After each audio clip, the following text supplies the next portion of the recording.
Blog Talk Radio. Carl's Dick Pic. Warning. Warning. Welcome to the 2-minute sound.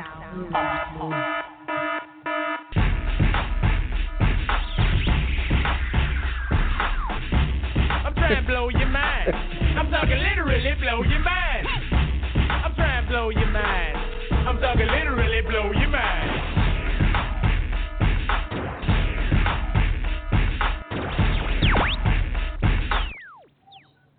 Welcome back, fight fans, after a rousing move to video, which really made me question just how old I am. I know I'm turning 33, but it's a little crazy. But what is turning 38 is the Pride Rules Proudcast, brought to you by 80K Fightwear, the fine folks at Madama Jiu-Jitsu, the amazing guys and gals at Black Hole Jiu-Jitsu, and, of course, as always, by the 2-Minute Warning Facebook group. You can find us everywhere. If you don't know how to find us, I'm surprised you know how to get on and listen to a podcast. So you find us on iTunes, you find us everywhere, Stitcher, SoundCloud, this, that, the third, Facebook, Twitter, everything. All right, we got that out of the way. Now, the co-host, TRT, good old Tommy. How you doing, brother? What's going on, everybody? God, you know, that video podcast we did yesterday went so well. I wish we were able to do another one today, but we have a great caller calling in today. We have Tyler, the Marauder King, calling in, who's heading over to Rizin to fight the Iranian superstar Amir Aliakbari, who is a genetically enhanced, who has taken Japan by storm and is hopefully going to get tapped out by Tyler King. I think we have Chris on the other line. I'm not sure. Yeah, we do. I'm here. Chris might. All right, Chris is there. He's not looking at Carl's dick pic on Instagram anymore. Oh, my So what's going on, Chris? He did it. That's ding, ding, ding. Twice. Carl's not here to defend himself. Although, Omar, you did a good job with the open. I think Carl might have lost his job. Oh, boy. The straw that stirs the drink is not here to stir. I can do it in Spanish too. That's my killer move right there. Damas y caballeros. Well, he's starting to drink somewhere else right now. You know. Whoa. He's starting to drink somewhere else at the moment. Yeah. With that, he's got that thing on remote control. Just binging and zinging. Exactly. Oh boy. I hope he's listening right now. Lucio, you would think that if he was listening, he would call in right now to at least defend himself, but. He's not listening. He's knee deep in Pussycat Dolls. Whoa. Whoa. Plural? Jeez. I mean, I can't blame him if it's plural. Shit. Yeah. Honestly, at that point, guys have got to go. But anyway. All right. Enough about Carl and his fucking love story, his escapades, willing to risk it all for the girl. Risk it all. But, we got basically, the only thing that I could think of right now that anyone gives a fuck about going on in MMA/combat sports is the Floyd Connor sideshow, press conference, world tour, whatever the fuck you want to call it. But it's definitely grabbed all the headlines this week. What do you mean? Not Gunnar Nelson? Or not in a positive way, though. See, I don't agree, man. Like, what do you mean not in a positive way? Tommy, come back to us. Talked about that on the video. It's all racially driven. You know. I think the South might have killed his internet. Yeah, but here's the thing. I think that's the media making it race driven, and I don't look at it like that at all. I'm just looking at it. I can't wait till they fight. He's a racist, Chris? I don't at all. Yeah, I don't. I think that he's trying to be funny, and he's not really with, all right, he understands American culture to a degree. He's a smart guy. But, the whole dance for me, boy, that shit doesn't apply to a guy, that from Ireland. They don't understand, that hits home for some people. And I think part of it is just a disconnect in terms of, culture and where he's from. If he had said dance with no America. hands, I think that would have been more of a fuck you. Yeah, I think if he had said don't use your hands, keep them down. I mean, we could sit here and go in all day. You guys did this yesterday. I'm more concerned about the fact that now the bullshit is over. Now it's, down to business, whether you want to call it fucking fix, this or that. These guys are still going to punch each other in the face. And but can we just admit one thing here? Can we just admit one thing? I mean, it depends what you want me to admit. Exactly. Neither guy is good at off-the-cuff promos. They're good at Q&A. And there's nothing wrong with that. Here's Q&A the thing. is great. There's nothing wrong with that. I'm not saying, now, if you listen to that video, I said nothing really derogatory about Conor. Am I right, Omar? You were surprisingly, really nice to Conor. I was shocked. I have a theory as to why this took place and why you're saying this. But go ahead. Because it's the truth. But off the cuff, they were not good. Conor had one good showing. He had was two. In Toronto. Which one? Are you talking about? The which first one are you two. talking about? The first two were No, he lost in L.A. just because it was a different forum for him. He didn't have the chance to be Conor. Toronto, he was Conor. He was on. I mean, it was. He didn't. It was I wouldn't hilarious. say he lost in L.A. I would say that he got the edge because Floyd just did dumb shit. Like, what did Floyd do besides say 70 fucking times? And yeah, but really, what did they both say do? hard work, I mean, point to the easy work? honestly, that shit is fucking corny to me. They both honestly did nothing. It was stupid. Conor kept going back with the you owe money. Conor, but the fact that Floyd has way more money than Conor. When Floyd's calling Conor a $3 million fighter, is he not lying? When Floyd says things like the fans can't fight for you, well, neither could your fucking money. That's pretty much the only points that he was making about, he's a $3 million fighter, this and that. Well, not any fucking more he ain't, whether it's because of you or not. But you have to think, when Conor made a good point, when he was 28 years old, he was fighting on De La Hoya's undercard. So it's not like, Conor's well further along than Floyd was at this point in their career. But that's besides the point. I'm saying from day one, the takeaway for Conor was after the presser when he did he was in the media scrum and Floyd's father came in. That's when he won. Yes. Oh no, he was great in that, and that's what I said. That's what I said on the video. I said that was Conor at his best because. So when you look at the day as a whole, he won LA from that. Now, and I also think that they fucked up by making it 4 days in a row because it got to the point where it was all right, these guys again. They should have done one a week or one every 4 days or something like that, and let them train in between, and instead of just taking 4 days off and going to do this shit. Because by day 4 they had nothing else to say. You've seen Conor got thrown off guard, but he still handled himself well. Day 1, day 2, he fucking killed it. Day 3, it's now what? How do I top that? And it became a pressure thing, and it's too much, too fast, too soon, whatever you want to say. And what else could he possibly say? He can't bring up the same stuff because you just said that yesterday, but that's all Floyd did. The only time Floyd actually got the best of him was when he threw money up, and Conor was getting to Conor. I seen it. But comedians can't do 4 days in a row with new material. Yeah, I mean they're not improv artists for God's sake. Yeah, right? no, it was too much. It's the same thing, right? Stupid. Exactly. It was too much and it was too stupid. It was just. And he felt an obligation to respond to the racial tensions, and he did it in the most awful way possible. Well, he used the same line, like I said, that every white guy uses. Oh, I'm black below the waist. That doesn't. Yeah, and proceeded to air hump black women. Yeah, it was just that was. It was a hot mess at that. It really came off the rails. Great. Yeah, I'm the biggest Conor fan in the world. Guy. Maybe not biggest because my brother exists in this world as well. But right now Conor, he's thinking about fucking somebody else other than Conor. So which you is might tremendous. Yeah, that is just, you might have him amazing. Up there. Yeah, I think at this moment I was cringing during day 3. Day 4 was a little better, but day 3 was oh my god. What the fuck it was is just going on? he shot himself in the foot as soon as he said fuck 50 Cent. You're in New York. You can't say that. New York loves 50. You can't say that. Not to mention you came out to I Get Money, the first press conference. Really? Really?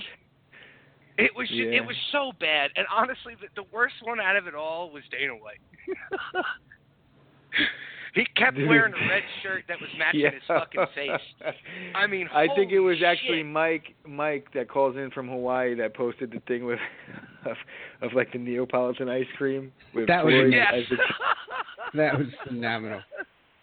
They're both technically that white shit. people. Dana White in But, the middle Dana- as the strawberry. Dana Oh, was that a shit was strawberry fucking too much. human being. Yeah, he I crimson. mean, as if Dana wasn't rich before, The red he's badge going of to courage. be uber fucking rich now. And Like, Ari Shaffir is probably blowing him now, but credit after this, what do you got? to Tommy, because why was Dana keep on saying the reigning, defending, like, yo, Thank you. can't- And you see, now I can say talk that. to you because you're not a super fan. No, I You am. have I'm just a fucking real. no. I keep it You have fucking all the common way sense. real. There's It a doesn't matter what the difference. situation is. You know what I mean? Like I think people are stupid for fucking believing Nick Diaz would come to Rivoli's. I don't think Nick Diaz is stupid for not going. You know, Hey. like, that's me keeping it real.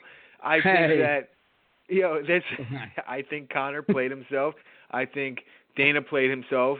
You know, like, first of all, they should have had Bruce Buffer up there doing the introduction and Jimmy Lennon Jr. up there doing Floyd's. Like, they should have done that. They had the money to do it. It would have been so much better. Jimmy Lennon was there the You first see, now day. you think Jimmy Lennon Jr., I think it should have been the Buffer brothers up there.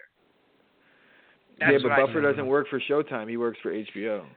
They should Yeah, have but posted Buffer him. will do Fuck anything it. for money. That's Yeah, what I'm but saying. he's probably Yeah. contracted to do HBO pay-per-views and shit like that. So that's off the table, I would assume.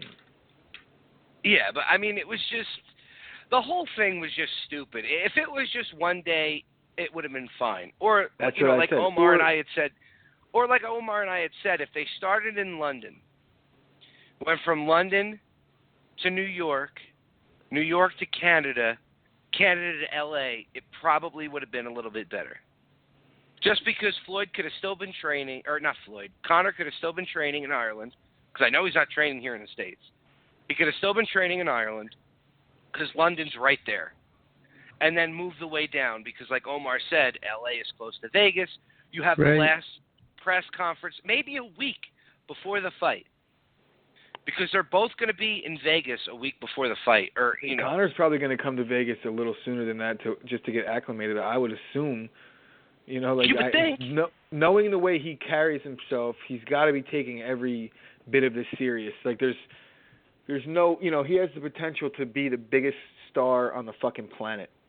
You know, with one In punch. a generation. I think even beyond that. With If one he- if punch. he So does the this, he transcends opportunity alone here is fucking worth every last bit of what he's doing. If he gets fucking his ass beat, just like how could you not take the chance to like, you know, he could knock him out. I understand, like, you know, Floyd's this, Floyd's that, the boxing thing, but that's the the only reality way of it's it a is, success, though. That's the only way it's a success. If Conor knocks Floyd out or if Floyd knocks Conor out. That's the only way this is going to be worth the Do you $100 realize price tag, that unless it's like I said, unless it's a Gotti Ward fight where they're Listen just to me. fucking throwing leather. That's in the only way terms it's a of- success. in terms of its like staying power, in terms of people talking about it for eternity, yes, that might be it. But the real way to measure the success is the pay-per-view buys. Before that happens, the intrigue The of one buys of those will two be things happening is what's going to determine the success. Just the amount of intrigue that it generates and who's going to buy it and shit like that. Like what happens in the fight is secondary. And it could last on forever if it's a great fight, or if something crazy happens, that'll be better. But the money's going to be already made at that point. Now, Chris, let me ask you this: since you're a Conor fan, but you're also a boxing fan, which I love because boxing was my first love. Do you think Conor is stupid in saying that he's going to knock Floyd out within 4 rounds? Because that No. means he's going to be looking for the knockout within 4 rounds. So do you think he's going to be swinging for the fences? I Because think you know that if Floyd, you know that Floyd's a slow starter. if you look at the odds on the fight, and you look at Yeah, but you can't go by odds. So no, I'm not that's talking about the Vegas odds of fucking, who's going to win, who's going to lose. I'm talking about like the over/under on punches landed for Conor. I think he's looking at shit like that honestly and thinking like, you know, the over/under is 20. You figure he's going to land probably like 7 punches around if that's the case, and it's going to end in the 3rd, 4th. That's the way he's looking at it. Maybe. But that's the way I'm looking at it. Like they are making the over/under 20 because they don't think the fight's going to last long. There's no way that they would fucking put 20 punches on 12 rounds. There's just no fucking yeah, but way. that's stupid that they don't think that fight's going to last long. Floyd, and even Floyd has said it. Now, if he's downplaying, I don't know, but he's not a knockout artist anymore.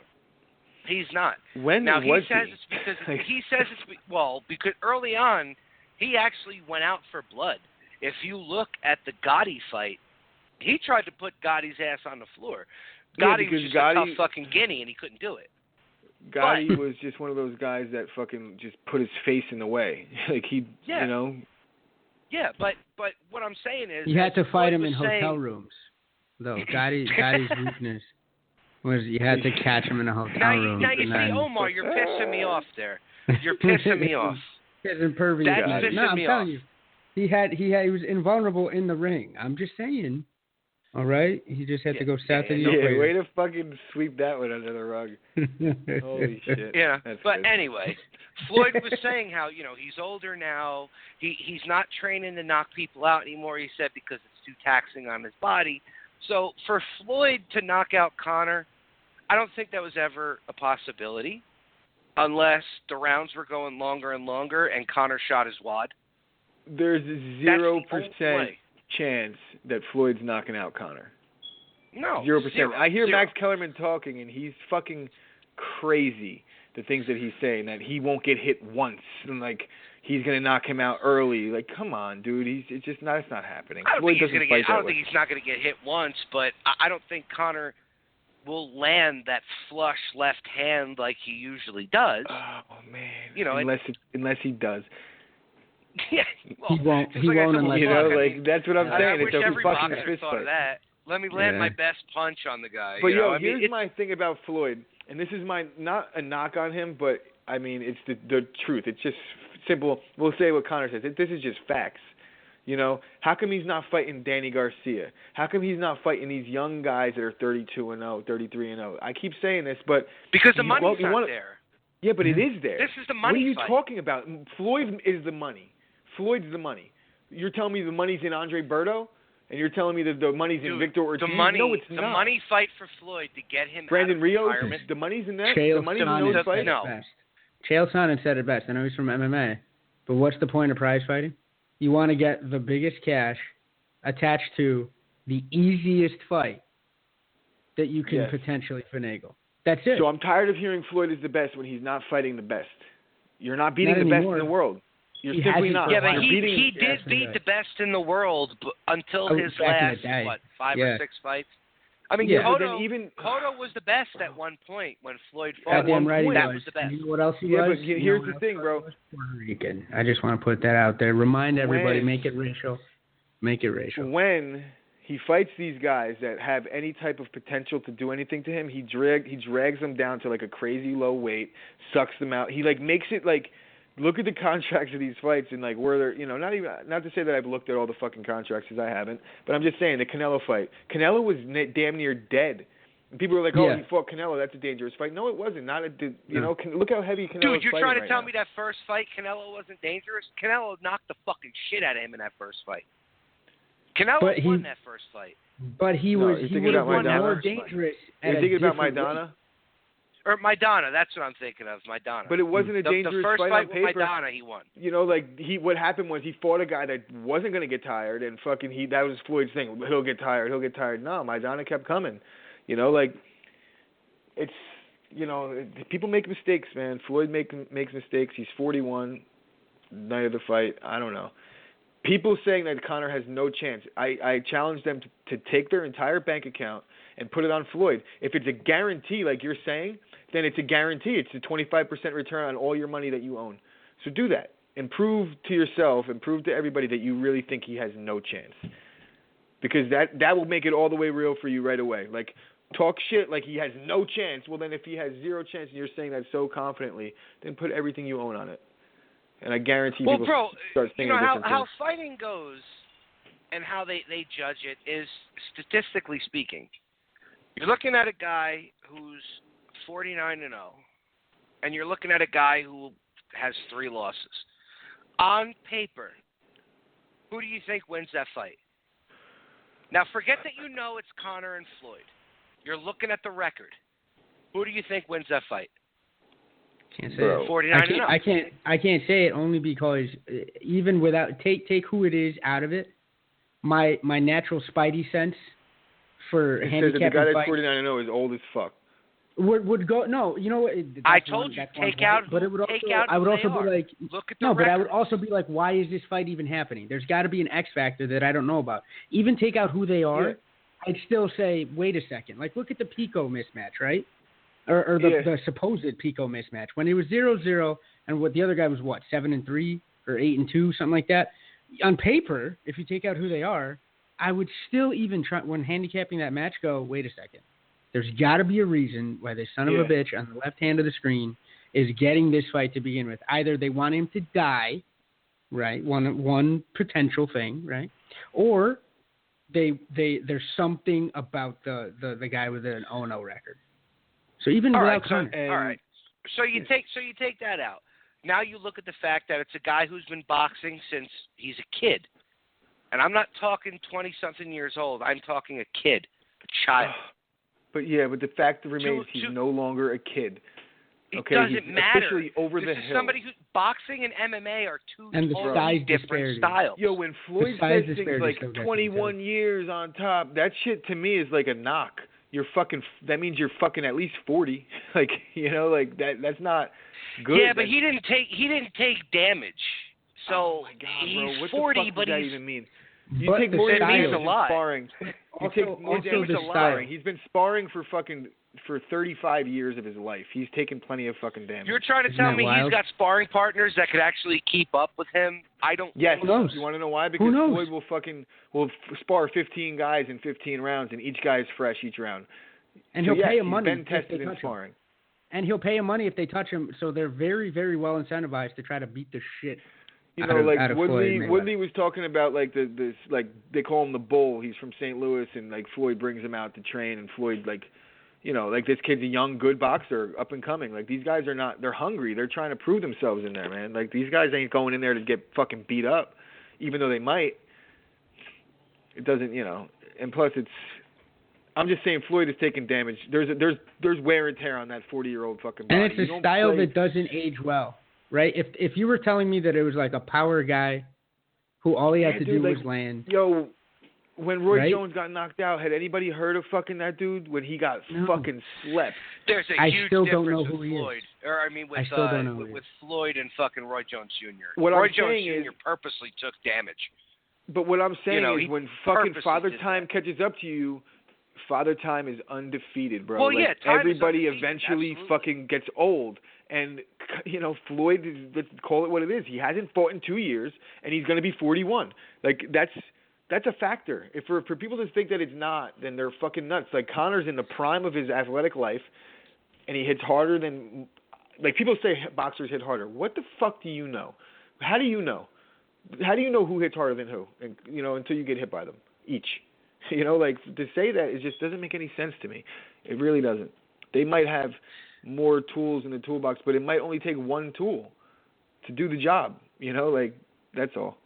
I'm not saying that like the odds are what they are for a reason.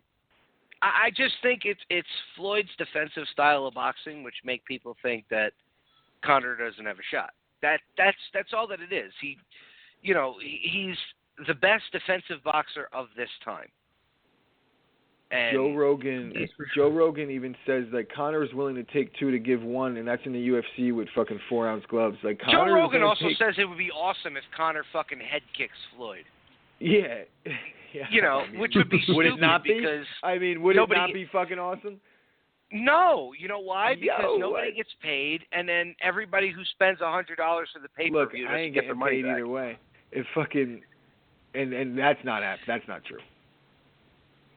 If you think that they're giving any money back to the fucking consumer over like getting to see the crazy shit like that. Like Omar and I said I'll pay double yesterday. for that. That would not happen. Just like Omar and I said refund. yesterday, what's the undercard? What's the undercard? That's a huge one too. Yeah, Chris, fights? I wanted to ask you about this. Have you heard of anybody who the hell is going to round this card out? Is it going to be like cheerleaders and shit? Dana White is just going to give over like a stable of fighters, you're nuts. It's not That's not happening. Has there been any announcements? I would imagine that they're going to be all fucking Floyd guys. No, we're not talking about UFC fighters. I'm just talking about anybody just else bodies. fighting under them at all.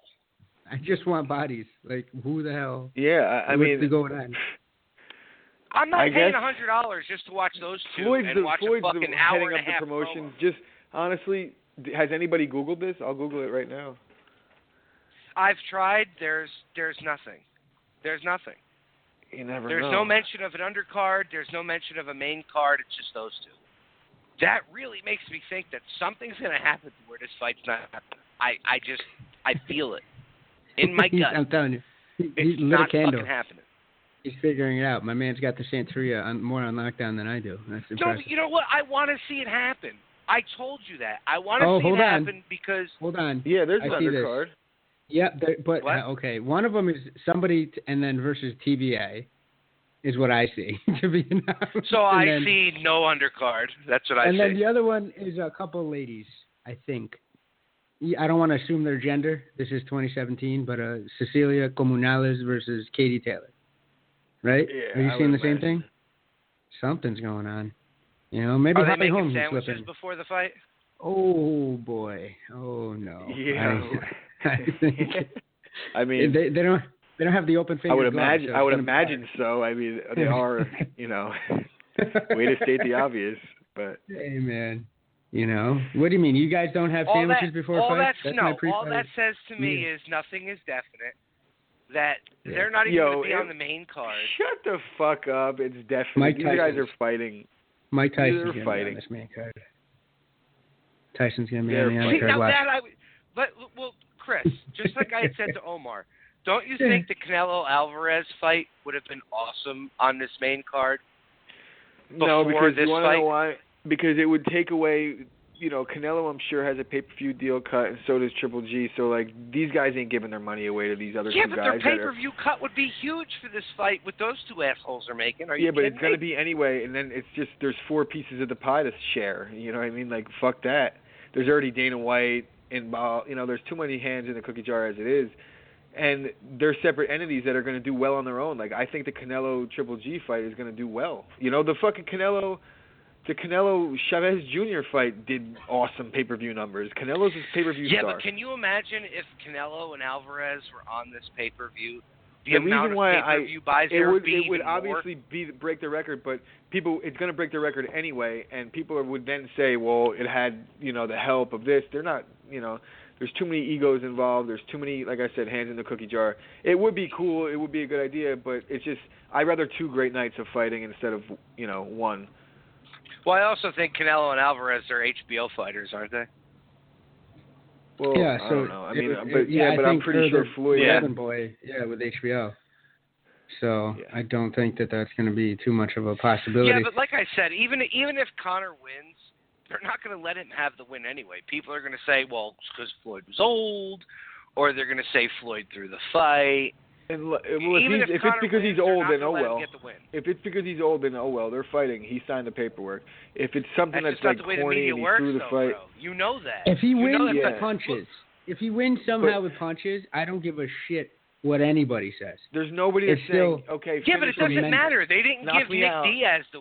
Yeah, but they didn't give Nate Diaz the win when he beat Conor. It was, Conor went up heavier than he was supposed to be. That's not Conor's actual weight class. I don't know who didn't give him that win, man. I'm pretty sure I gave him the win. But you did because you have common fucking sense. Yo, but here's the thing, dude. Like, you can't go by what the fucking average fan thinks, because the average fan, no offense, fans, you guys are fucking stupid as hell when it comes to a lot of things. They're the ones that pay the bills now. There's like it's a very rare thing to find actual real fucking fans anymore. I don't want to sit here and bash our demographic, but no, like, people have to stop being, you know, swayed by. But the thing is, you're part of the problem by even fucking suggesting this, and you're on air right now saying the truth. Yeah, it's but true. This is what I'm not saying that you're actually part of the problem, but what you're doing is why this even, you know, like, if people didn't read an article on Bleacher Report about, you know, the reasons why Conor lost and it's okay, you know, like, then they start giving these ready-made excuses to fans, and fans believe what they read. They don't fact check on their own. They just the funny thing is, I don't read off Bleacher Report. I read it off fans' responses on social media. And it's not just with Conor.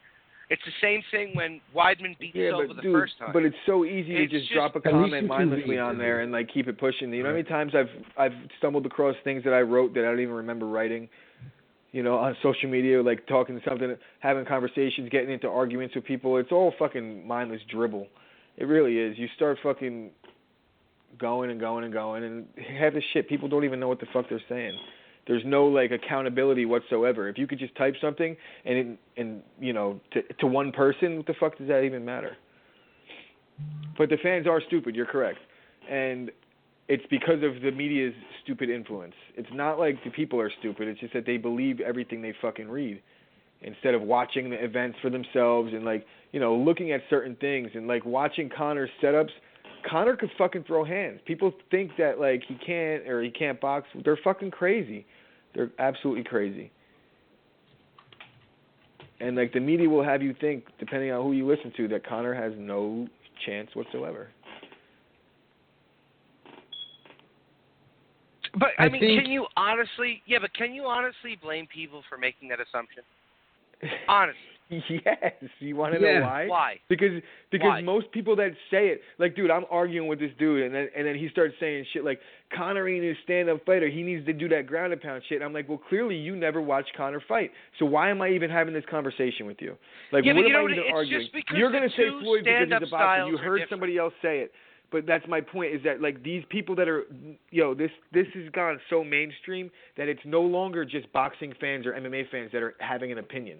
So you're hearing opinions of people that have no idea what they're talking about. They have never watched Conor fight. They might only have seen Floyd fight a couple times because of, just being at a bar that night or something fucking dumb like that. But the reality is they're not watching them fight. They're not looking at the fights the way we look at the fight.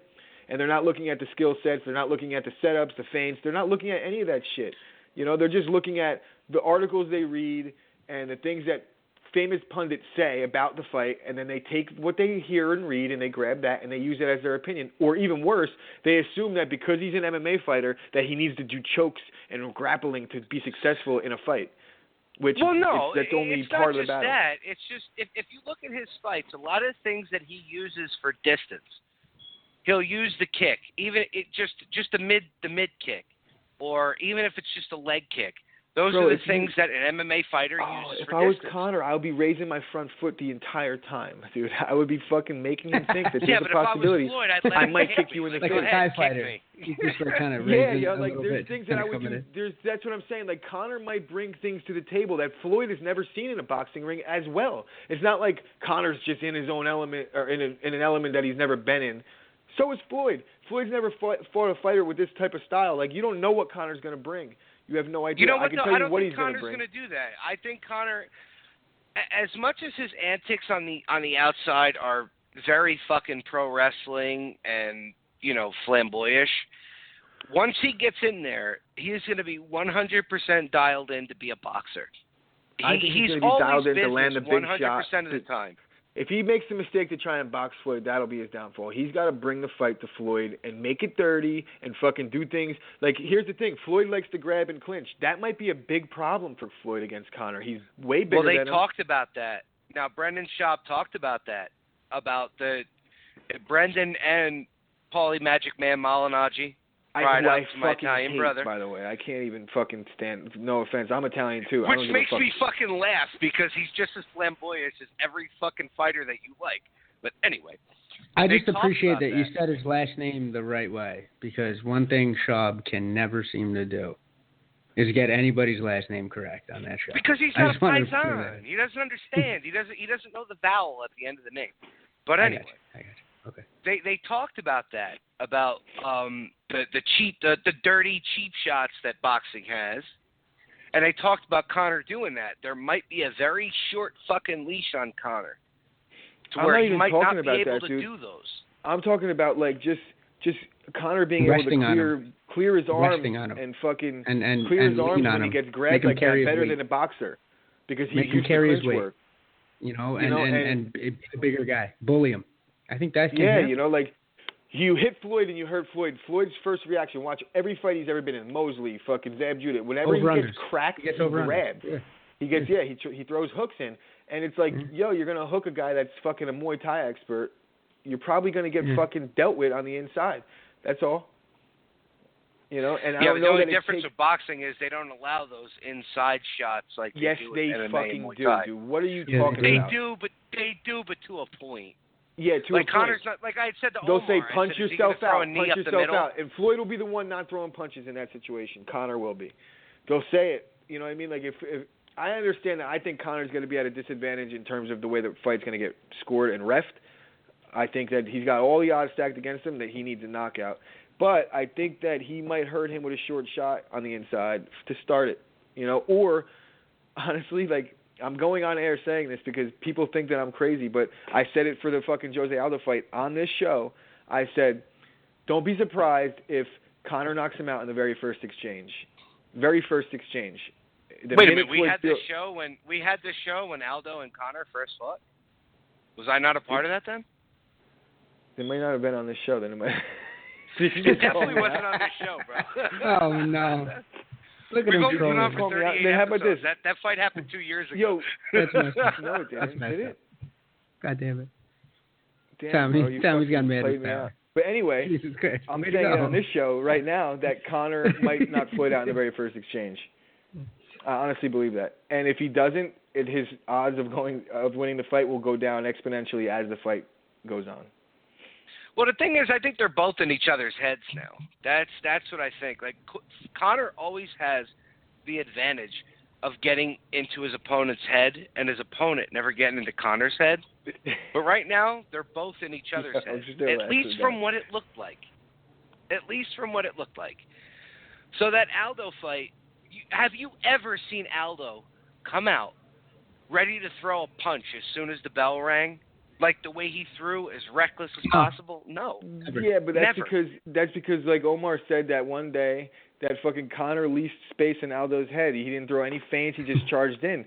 But you know what? Oh, he owns Mayweather, a fucking mansion in fucking Aldo's medulla oblongata. McGregor. Are you kidding me? You know, like, let's see what happens at the weigh-ins, man. Like, let's see. Like, Floyd might come out, try and be a little aggressive early to try and if that happens, he could make that same mistake. Floyd has made mistakes in fighting. He's taken chances before. People don't think he does, but he's still a fucking boxer. Of course he's going to take chances here. But has he always come out on top? That's the question. Like I said, the last fight that I thought he lost was against De La Hoya. I truly think he lost that fight. Well, he lost against that first Maidana fight too. No, that was a close fight, but out of him. But and then you just showed in the second fight how much better Floyd was than Maidana because he worked on. But he's not going to have the opportunity of a second fight against Conor in the first one. And what was it? Was it Victor Ortiz? Victor Ortiz was working him over too until, somehow it got stopped. Victor Ortiz apologized and he got fucking hit with a shot and knocked him out. That's the thing that I'm talking about. Like these guys in their head they don't actually believe that they could beat Floyd. You see like, oh, I'm sorry. Fuck that. You're in a fucking boxing match. Could you imagine come on. Conor McGregor apologizing for anything in that ring? No way. Not till the bell's over. I mean, exactly. That's I mean, he's stupid enough to make a suit that says "fuck you" and want to sell it. God bless him. Capitalism, right there. All right. That's why we won the war. Apologizes to nobody. He does whatever the fuck he wants. He's not a double champ anymore. Time out. You can't fucking say that. He's anymore. the champ. He's the champ. He's held belts in both companies he's been with. 2 belts at once. But he's never defended any of them. He's the champ. It's a legit point, though. My man But needs he's to never get back defended any of them. And he's never gonna. Never. Bro, he's not coming back. I'm telling you this right now. If you think that him defending any of those belts, the featherweight, you think him defending the featherweight belt would have been more of an accomplishment than him going up and fighting Nate, and then losing, and then going and fighting him again and winning, you're fucking crazy. That's the more but risky defending thing. the lightweight belt would be great because there's a bunch of fucking killers at the lightweight division. Listen to what you're saying, bro. You're telling me that he should take a fight against Tony Ferguson over Floyd Mayweather. You should just jump off a bridge. No, I don't mean that. I don't mean that. Oh, but God. you're never going to see him fight in the UFC again. Oh, my God. So there's 2 divisions I can't that have no believe that I'm champion. hearing this nonsense. Yo. Come on, Omar, help me out. You had no problem. He's helping definitely me out not fighting in yesterday. the UFC again, Chris. I hate to break it to you, but my whatever God. What is he this makes guy off gonna of do? this, What is he gonna do? Why is he not he's gonna gonna fight be a in the movie UFC star. He's gonna Because go to he's the gonna have moon. $100 million fucking dollars. He's So gonna how come much up money with did Floyd made when Floyd fought Pacquiao? Why did he keep fighting after that? He made how much? $200 million in that fight. Why? For the record, he wanted 49-0. Because he wants to be better than fucking Rocky Marciano. So you're telling me why. that a guy this guy Conor McGregor is going to maximize his earning potential in one night, right, and then stop earning? No, he's gonna Yeah. transcend sport. He's gonna pivot into something that doesn't involve him getting his snot box rocked every 2-3 months, and then cutting the longevity off of any career that he could have. Bro, that fucking you got to keep some fucking shine on your star. That shit'll dust up real quick. He's making more money Bro. than George Foreman did selling the goddamn grill at the end of his career right now. You don't think he's going to be in Triple X, Fast and Furious, whatever the fuck vehicles they want to put him in? I'm telling you, he could be on a revamp of Vikings, for fuck's sake. This guy, with what he does right now, win or lose, I think after this fight, he's not going back to the UFC. Right, if he goes back to the UFC and then loses that luster, he's going to kill his earning potential. Look what happened to Ronda Rousey. I would like to, let's just be fair and say that Conor McGregor is on a completely different level mentally and in terms of than Ronda Rousey. Like just in but terms what of happened with Roadhouse is what I'm trying to say. In that situation, I'm trying to say that if she had stayed away, and I think fighting, that Rousey is a good indicator as to why you don't do those things because there's time for that later.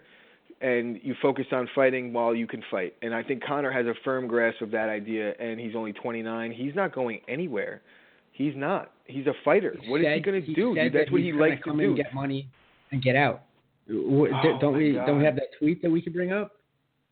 Don't we have the fact that he had a teammate that forgot mathematics, poor bastard, like last year, right? Or died. I just think that there's unfinished business with Nate. There's things that need to be done, and he's all about fucking fulfilling his legacy. This is not his legacy. His legacy remains in the UFC, I think. I think that untarnished. He enjoys this shit too much, man. Like he's such an attention whore. There's only one way he could get the attention that he needs to thrive, and that's to fucking be in the spotlight. And he's not going to be in the spotlight fucking making a movie with a guy that's a bigger star than him. Because he's not going to be the fucking... He could become ambassador in the EU, for fuck's sake, with the type of crossover potential that this is going to give him. All right, I'm going to eat my words. If Floyd beats Conor, I'll own it. I'll be like, yeah, man, like fucking, I was wrong about this. I expect you two to do the same when Conor's fucking signing his next UFC bout contract. Or the rematch with Floyd, or whatever you want to fucking say he's going to do. But he's fighting again. Win, lose, or draw. I can see, the one that he I'll might allow. be fighting his woman for child support when he decides to leave her because he's a superstar and fucking money wagon. Oh my I don't Lord. think that's going to be an issue. She's going to be fucking. She's good. She's paid. She's all set. Regardless, I think that she lets him do his thing anyway.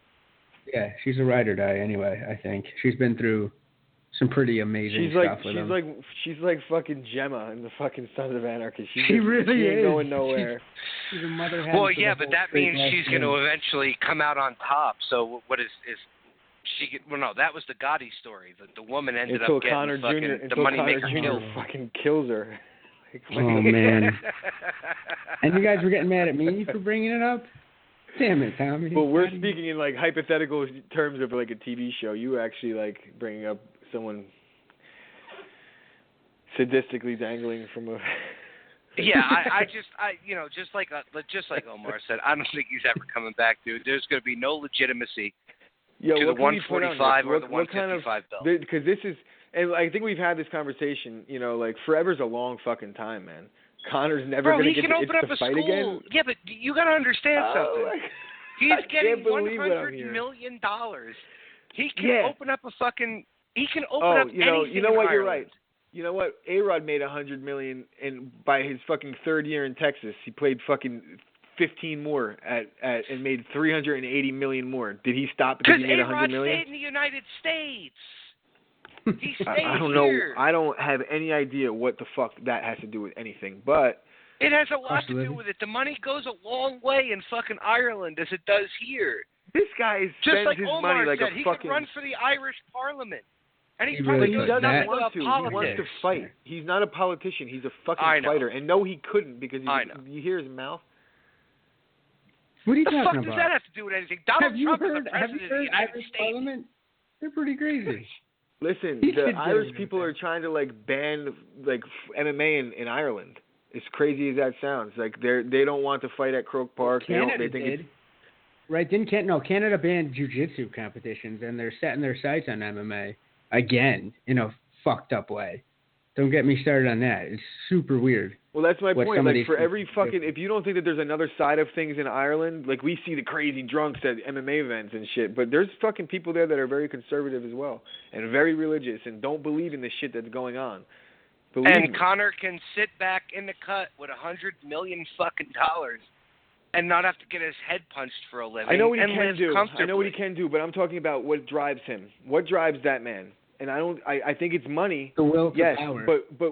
but greed also drives him, and fucking, the training every day for a purpose. Like this is things that he's done his whole fucking adult life, and I just don't see him creating himself the biggest star possible on the platform he's creating it on, and then leaving that platform. I just don't see it. I think that the real money is to be made after the Floyd fight. If he wins, then he's got the UFC up against the wall, and he could start making crazy demands and actually get him. Barry Sanders did it. But bro, we're talking about guys that was making fucking $3 million a year when in a time that the NFL was fucking different, man. It was just different, and the Lions were winning fucking 3 games a year. It wasn't like Conor's fighting for championship belts or defending them. He's not, Chael Sonnen got a title shot. Hold on, When does he come defend on, it? Christopher. Come on. We're defending. No. Let's. But my point is, this is what he's going to do in his next fight. If he goes and fights in the UFC, he's going to be defending a belt. There's no He doubt can be about in the that. Avengers. All right, guys. If he wins this fight, we're never seeing him. He's going to reprise whatever role they gave GSP, but they're going to give him his own series. This is Tommy saying like that he was never going to fight Floyd. Now he's fighting Floyd. Omar, I don't know that you ever said that. Excuse me, you never believed that he absolutely. was fighting Floyd. I never said I didn't believe he was fighting Floyd. I said, oh, I yes, said that you did. We have no, plenty I of did footage not. saying that you oh said my the God, fight bro, was you're never going fucking to happen. tripping.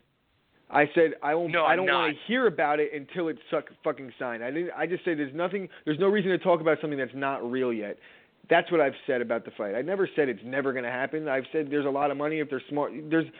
First of all, there's probably a billion things we've all said, but I know that you specifically said there's no way this fight's going to happen. It's this, it's that, and now it's happening. Yeah, you're right, because I didn't think it was going to happen, and honestly, I still don't think it's going to happen. You're the I'm a cynical minute, motherfucker, bro. I'm happen. a cynical bastard, and I don't think anything works. I think everything is, for something else, ulterior motive. But you're like 100 times worse than me. You just don't. Do you remember the first time they talked about Mayweather and Pacquiao fighting? They were ready to go, everything was signed, and then it didn't happen. I think this is one big fuck fest, and I just think at the last fucking minute it's not going to happen. Think about what you just said. I still have to back away and say, like, I don't know where he's getting these feelings from, but he's pretty adamant about. Yeah, thank you. He's totally. I don't know. It's man. like did you? Tea leaves. I don't know. Did It you just fucking- all does so not Conor's feel never real to fighting me again right now. because of this fight that's not even going to happen. Is what you're telling me. Well, if the fight doesn't happen, of course Conor's going to fight again. It's just, I don't know. I don't know what it is. I'm just trying to get you to talk in circles for you calling me out about the Aldo thing. But it's not going to happen. It's not going to happen. I've thought too long and hard about I knew that it. It's not going to happen. A little bit, Chris. I could tell. It's not going to happen. He's a little mad. He's a little mad right now. But no, you know what? The one thing I'd like to hedge he's never fighting again. I don't know why I didn't think of it, was rematch with Floyd. If it somehow comes about that there's enough controversy, there's enough shenanigans, enough fuckery, as the kids say, with this initial fight, and the rematch is a real possibility that could generate some good heat and some more cash, I could see him do that. A quick, easy boxing match. Come in, get 150. At that point, another 200. You know, like shit. So, at that point, Tommy, we're gonna have a profile picture bet, since that's the only thing we could really do. That's like would cause some I'm not type doing of that thing. again. I'm not having that fucking cherry-headed fucking bearded motherfucker on my profile picture again for a fucking week. No. If he Who wins, the fuck are it's you not talking fucking about? happening. Cherry-headed bearded motherfucker. I have literally the exact same complexion and hair color as Conor McGregor. Well, I'm not having your picture on my profile either. Oh, this fucking guy. think we got ourselves a caller, guys. Do we have Tyler? Hey, Tyler. Here? No, it's not. It's Jency. What the fuck's up? Oh, what the fuck? Oh, hey, Jency. I can't even believe this shit. Like, you guys don't know that Conor is only going to take a fight if it's going to make history. That's what makes that man get up. History. What's the next fight that's epic? Khabib in Russia? Yeah. Khabib in Russia, maybe a GSP weird thing. I don't know. Like, I love the man, but he's not going to defend the belt. It's going to be something that's fucking crazy. There we and go. historic. Look at that. That's another Conor fan saying the same fucking thing. He's not going to defend the belt because he doesn't want to lose. With the police after. Unless it's against like Nate Diaz, who they did jump up in the rankings to 4th, I believe, or 3rd. Well, you know what? The belt, Or 5th. like defending the belt, it is a history of title defenses, Jesus Christ, but it's finally. not historic. What? Hold on, we have another caller. Hey, Tyler, I think this is Tyler. Hello. Tyler? Oh, Oh there my he is. God. Jesus, Yeah, the what's guy's going on? been sitting in his underwear in his kitchen eating ramen noodles. What the fuck? We've been waiting for you, man. Ramen? Why ramen? Dude, fucking ramen? Jesus. That's not what we call fucking performance-based eating. Come on, bro. Dude, Let me I do told the him to talk introduction about here, Omar. Conor. Hang on. Let me do the introduction. We have with us, fighting for Rizin, fighting against the Iranian steroid machine, Amir Aliakbari. Tyler, the Marauder King. What's up, brother? What's up, guys?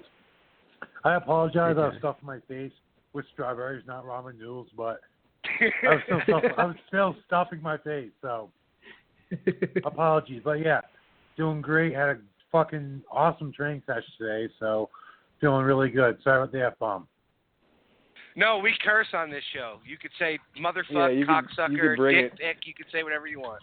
Dick Well, pic. Yo, shit. he went there. Shit. Wow. This is just like Aggressive. Jency's show, bro. We go crazy here. We go crazy. I appreciate that. All right, what are we talking about?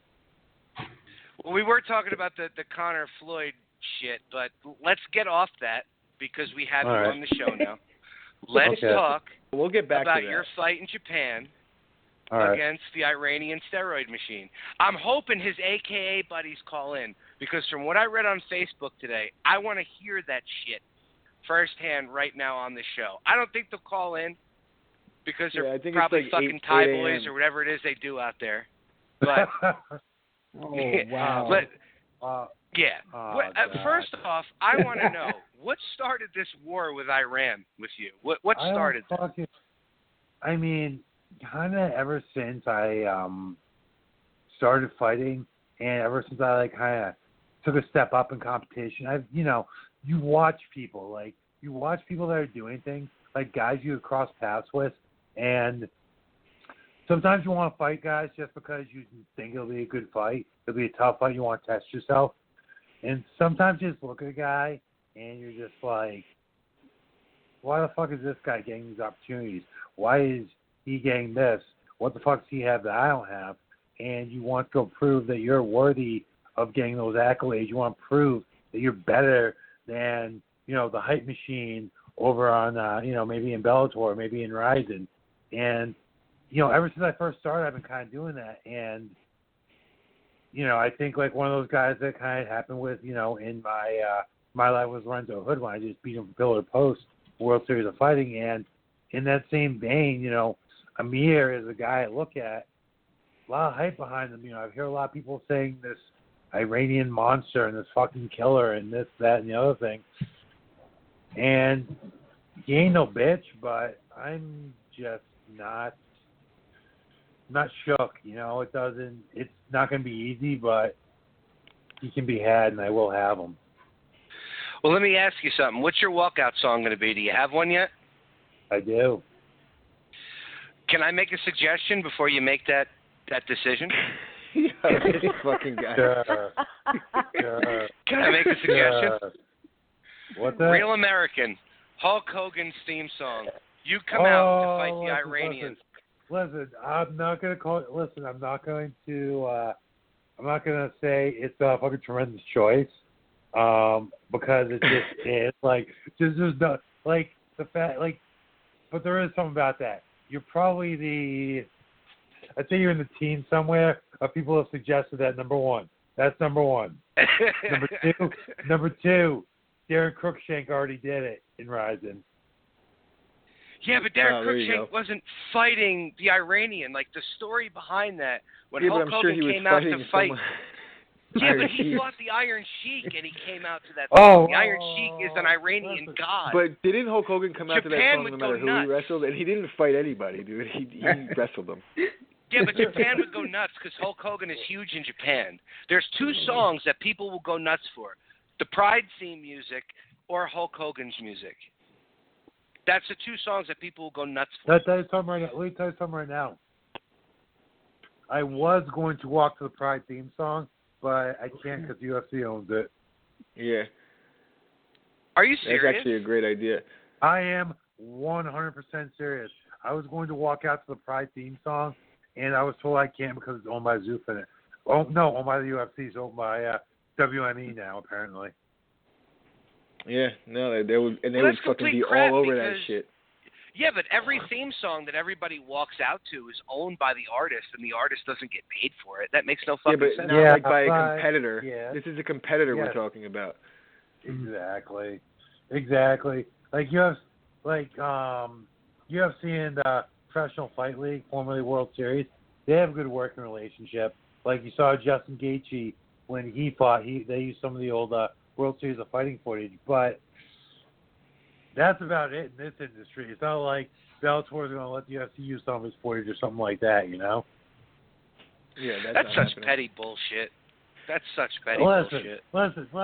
You're preaching the choir, my brother, but hey, it is what but that's it is. big business, man. That's big business. You need competition to thrive almost. So it's like that's just the way it goes. Oh, exactly. And we'll look at this. We're gonna Rizin now. Come on, dude. Seriously. Is Rizin not just the coolest fucking shit out there? Really nothing against Bellator. It definitely can be. It definitely can be. UFC. I'm hoping it's a new Pride.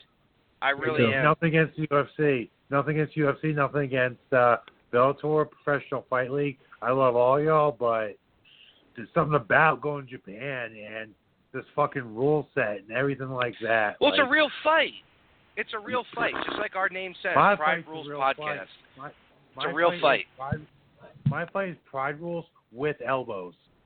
Oof. Look at that. Throwing the show name out there and everything. Look at that. Yeah, thanks for the shameless plug. Listen, it's Pride Rules with elbows. This is just the coolest Kumite fucking. Listen, I've said this fucking shit a million times.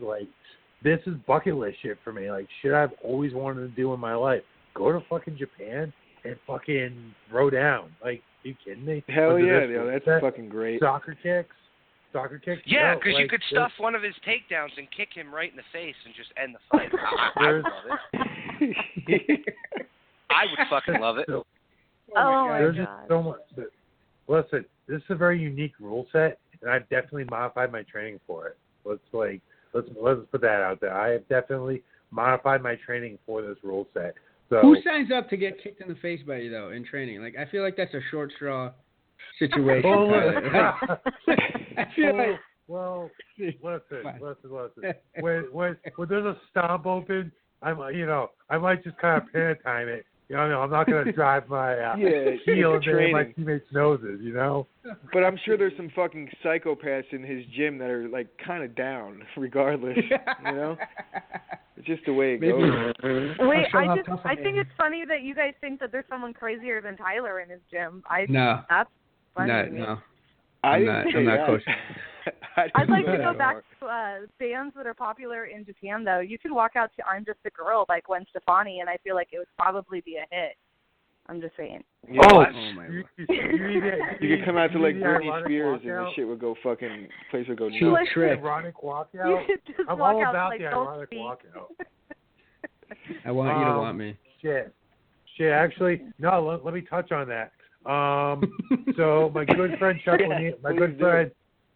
No, guys, I'm gonna tell you a fucking story about an ironic walkout. And I'm gonna plug something. So let me do this, okay? So my friend Chuck O'Neal, tough alum, longtime CES vet, hell of a fighter. He was fighting a former teammate. He had the second walkout, and he walked out to what was it? Taylor Swift's "Bad Blood" remix. It was amazing. Nice. It was the best. It was the best ironic walkout out there. Anyway, I brought that up because my boy Chuck, he sustained a nasty injury. He's been doing a lot of pro wrestling, doing really great on the regional circuit, and he was in training the other day. The guy landed on him wrong. He snapped his tibia and fibula. So just want to throw that out there. Shit. Chuck has a Jesus GoFundMe page where we Chuck has nothing to do with this. Some of his close friends, his clients, started a GoFundMe page for Chuck O'Neal. It's titled just Google for a superhero or fund our superhero, something like that. Fund our superhero, Okay. Chuck O'Neal. Google that, Yo. GoFundMe or We'll put that GoFundMe on Chuck the O'Neal, fan page. and yeah. everyone Yes. just throw something in there.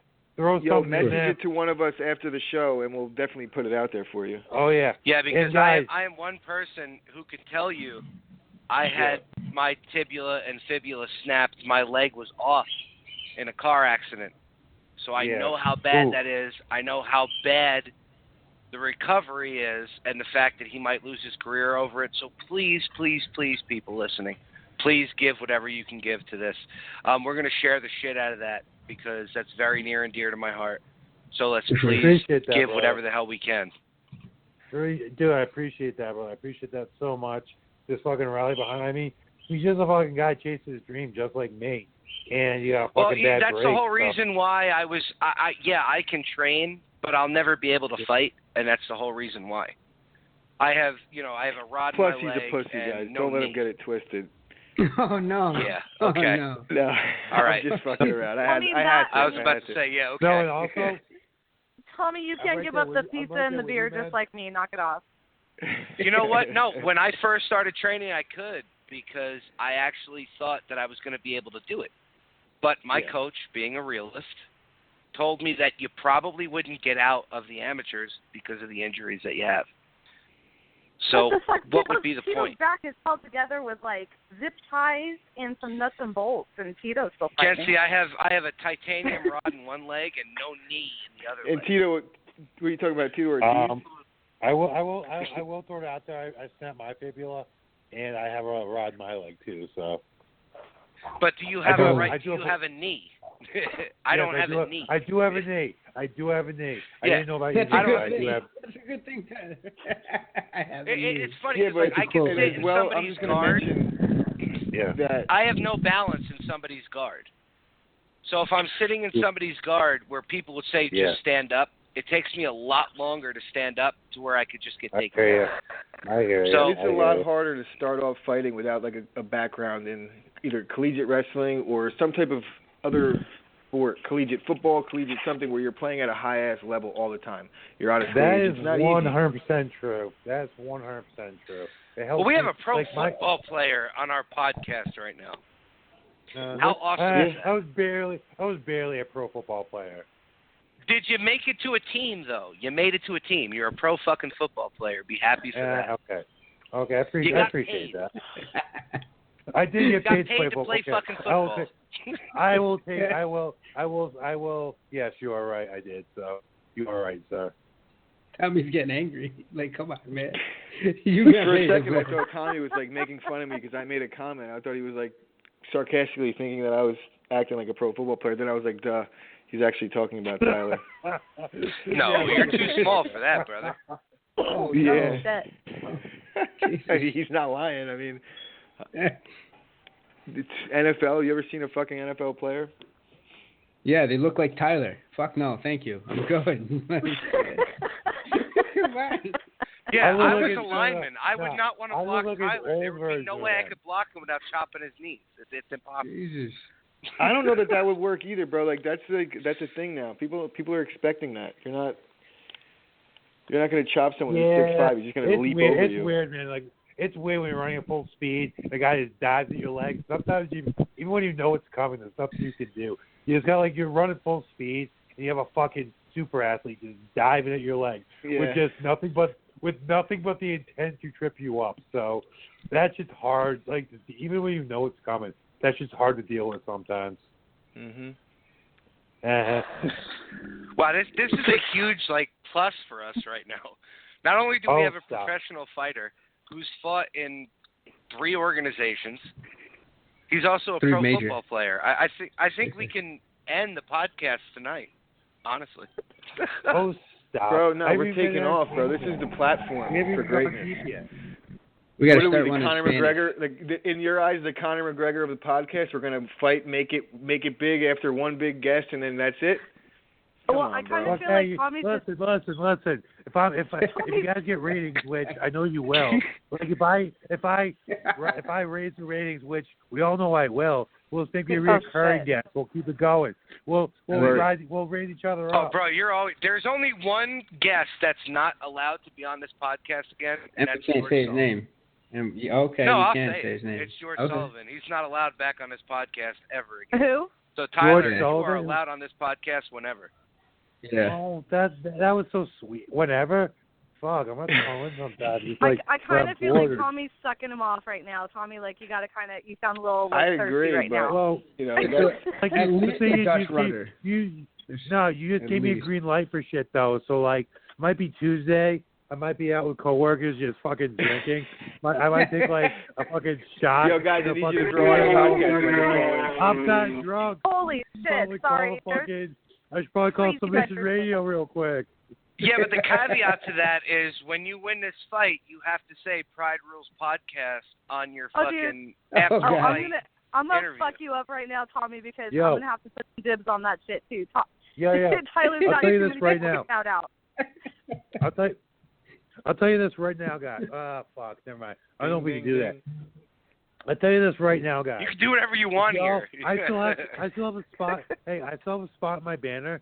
I think I still have a couple days.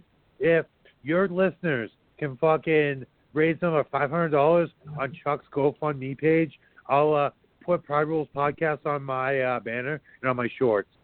Verizon. Omar, you got $500? I got a sweet ass. I'm gonna call my mom after the show. That's what I'm saying. Yeah.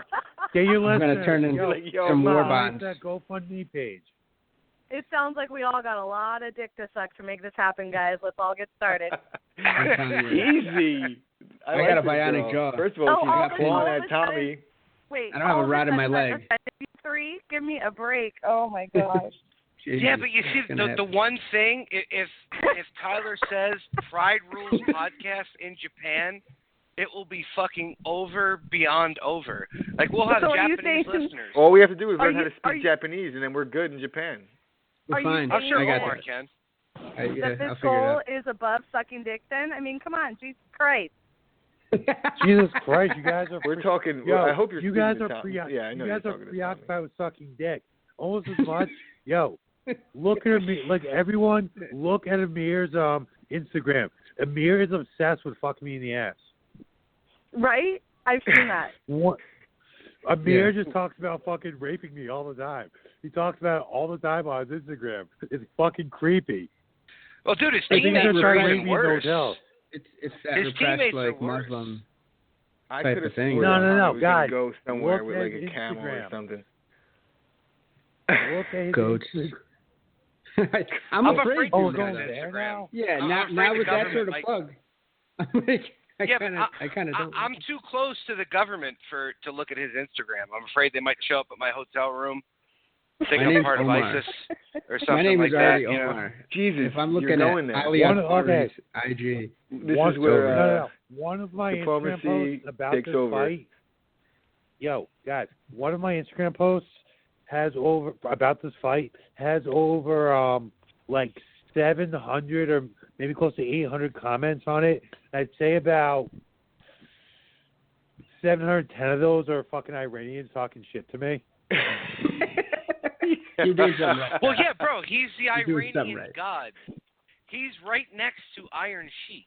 Like, you're fighting an Iranian legend. Yeah, right and now. he's on the only guy he's beat was a washed up Keith Haring, whatever the fuck that guy's name is. That got steamed. Hey, you leave the cowboy alone. Yeah, Seriously, but my Texas point is, crazy horse. Leave the cowboy alone. Listen. Let's all give Heath Haring credit. Poker tour, be like, yeah, I feel like fighting in Japan again. Showing up at a rotund 275 pounds, fucking hanging with Amir the entire fucking thing. With that being said, like, I give him credit, dude, and he beat Ishii. Bro, anybody, I'm gonna in be his honest, next fight. anybody that walks into a fucking cage and lets them lock it behind them with somebody else that's willing to walk into a cage and Except CM Punk. those Except guys, CM Punk. fuck that. Even he gets my fucking respect for willingness. Oh, fuck that. You pay me what CM Punk got paid, I'll step in there with Tyler and take my fucking... First of all, But you're you gotta actually ride CM him Punk. every CM time. Punk made so much more money in the WWE. He didn't do that shit for money. Stop it. It doesn't matter. He made money. Guys, I'll take that money. Hey, as much money as he made in WWE, fucking $1 million, still $1 million, bro. It doesn't matter. Exactly. How much he makes that? Exactly. What? Yeah. You got like $500K for that. Is that what And he got points. paid? He got more than that right? because he got He got buys points too. He got Did he points even on the So fight he on got, the he fucking main got at card? least $1 million. Yeah. At So least. $1 million is $1 million, guys. I don't give a fuck. So that don't act like, oh, he didn't need the money. He did not mind that money. I never said that he didn't need the money. I'm saying that he still went in there and did it, and I give him credit for that. I don't, because for that money, I would step in there and fight anybody too. Listen. Let me throw something out there. I had people fucking hating on me because I jumped in the cage 6 months after I started training because I was just this football player trying to fucking fight MMA. So I kind of see where he's coming from, but football is more of a fucking combat sport than professional wrestling, sorry to say, and a lot more serious athletes. 100%. Well, look at Herschel Walker. But Herschel Walker did no, well. 100%. But the thing is, I know I get the position that CM Punk's in, but still, what he did was fucking foolhardy, and I think it was a cash grab anyway. So it is what it is. But whatever. His girlfriend on the lead-up show looked like a gold digger. I don't know if you saw the. Bro, she's a fucking. That's she's his got wife, money too. actually. She's AJ Lee or whatever the fuck her name is. She's a pro wrestler too. Okay, got so money. maybe she just has that look. I don't know. I don't know which pro wrestler she is. I have no I don't idea watch what you enough guys are pro talking wrestling. about. I have because three you don't have nephews your that are ear to the upstairs. ground in The the only real reason world, why see? I'm able to do this podcast is because my nephews are watching Raw upstairs. So I'm fucking fully entrenched in WWE for no reason other than them. No, dude, I have no fucking idea. I'm love so lost. It's like you guys are talking about tennis. I have no fucking clue what Dude, you're talking about right now. I know nothing about storylines and shit. And like my girlfriend for my birthday just bought me WWE tickets. We fucking went to like a Hell in the Cell pay-per-view at the Boston at the fucking Boston TD Garden. And it was fucking awesome. It was. That's what I was gonna say. I epic. guarantee you had the time of your life there, dude. Those things It are was fun. fucking awesome. It was awesome. It was sick. It was the shit. That's why I'm a pro wrestling fan. Did they I don't know the why. audience and say come in? It was like, right I for could my see that fight happen. too. Yeah. I it was could see fucking that. sick. Like, yo. So pro wrestling is a special place in my heart, even though I don't fucking follow the storyline. True. Yeah, Well, you I know, agree. Tyler, this is big for us because we're all Yeah. Yankee fans and we have a Boston fan on the show right now. Are you Well, a Red I Sox thought- fan? Yes, but I am. Listen, yes, I'm a Red Sox fan. I've been. No, listen. I'm a diehard before, but let me tell you something. Like, I'm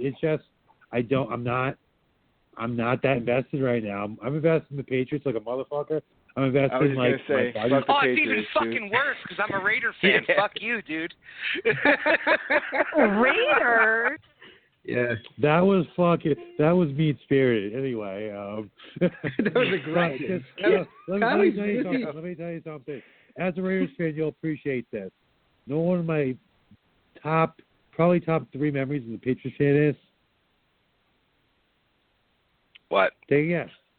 Being blacked out my sophomore year of college my freshman year, my redshirt freshman year of college, fucking at the Snow Bowl, just in the most ridiculous, crazy crowd, watching the craziest game ever. That was the best fucking thing Was that ever. Actually, that's either 2 or 1 top 10 memories of the Patriots fan. That was when Woodson fucking got ripped off, though. Yes. Listen. Bullshit. It's a rule. It's a rule, baby. It's a rule. It's karma. It's karma. Not anymore. 20 why? years later, No. it's not a fucking rule anymore, believe it or not. No. Yeah. You want to know what, though? Let's go back even further. 1976, the Big Bad Raiders with the phantom roughing the quarterback call on Sugar Ray Hamilton, causing the Patriots to be eliminated from the playoffs. But you guys didn't know about that. I'm not that old, so I don't remember that. You know what I mean? Oh, that's messed up. No. Is either. To be fair, he's not that old either. Exactly. But he still knows I'm not it, that and old I can fucking agree with him. I'm not that old either, but I'm just well versed in Patriots history because I'm just real close to it. Exactly. I am as well in Packer history, but that's just another story altogether. Listen to my podcast on Tuesday nights. You have a Packers podcast? Not yet, but it starts in 2 weeks. Shameless plug I will there. not. I will not be listening to that because I'm not listening to a Packers podcast. And we're gonna probably beat you in the Super Bowl, though, so it's all right. Oh, stop! Boy. Oh, stop! Yeah. Oh, stop! Stop! And there's Jency, the Arizona Cardinals fan. Oh, you know what? There. I don't even have a football team because the only thing I watch is MMA. Honestly, I'm just a total loser. I have no insight. No, you're not. Total Don't winner. say that. You're a total Don't winner. say that. You're not a loser. I have no Listen, insight into I watch anything besides MMA grappling and stand-up. That's it. I watch MMA and the Patriots, and that's about, and the Celtics sometimes, and the Bruins sometimes, and I'll get drunk at the Red Sox too. Oh God, he's a fucking Bruins fan too. Good God. Oh. You want to get Did really you deep expect into anything? when we all he's doing is repping the Northeast MMA, this, that, and you think he's not going to be a fan of these teams? This is you think he's going to be a Florida to Panthers fan? Where the fuck do you think? No, I was hoping that. he'd at least be a Rangers fan. Fuck. I was Come hoping. on. Jesus. Wait, a Rangers fan? Yes, because I have such a connection with the New York Rangers. Because What the hell? because I went to UConn, and I was like, man, spending all that time in Mass growing up, you know what? UConn. I'm a look Duke at the fan. Rangers. Good God, Tyler, this is going down the rails quick. Oh, stop. Oh, stop. It makes it better. You know it. There's no such thing as a Duke fan. There's all Duke. There's it's like. Hey, Duke won me money when I was betting college games, so I can't say Fuck. it. All right. Listen, I hate Duke. I'm a UConn guy. I went to UConn. Fuck Duke. Duck Fook, whatever. Fuck Duke. I agree. We beat them for I'm a with it, national too. championship when I was there. We beat them for a national championship. It was amazing. It was amazing. Beautiful. Fuck Duke. This has to be the best podcast that we've had as of late. 100%. 1,000%. This is so much you fun. just hedged the bet. You were like, this I is the best podcast we've ever fucking had as of late. Yeah. It is, couch though. Way to couch it. Hey, in guys. those terms. Talk about fighting. Are we going to talk about fighting or what? Yeah, I for was real. just going to say, you know what, I hate to bring you out of this, strange wet dream where you guys are going off on some sport I have no, clue about, but all I've been doing right now is just kind of, Instagram stalking Tyler's posts, and what's with the Iranian fans and, the knife thing? Do they only knife fight and sword fight? The emojis are crazy on your posts. I don't know. Do they not know that guns. Americans own high-caliber No. rifles and No. assault weapons? And, do they not know Well, any of so this? do they. What's going on? Nah, they ride camels, bro. Calm down. Yeah, but I mean, theirs are 150,000 years old. Listen. They might ride camels from time to time. They have fucking sophisticated weapons too. So fuck. Yeah, they do. And we sold them to them. I do not So know. go fucking Listen. I've actually gotten Iranian fans saying nice things to me. I've gotten Iranian fans being like, "You're a good fighter, but Amir's gonna kill you." and did I just get like just the worst threat death to America ever. Like I had one guy. No, one that really stood out to me was the guy goes, "If I ever meet you, I will cut your dick." I was like, "That's pretty fucking savage."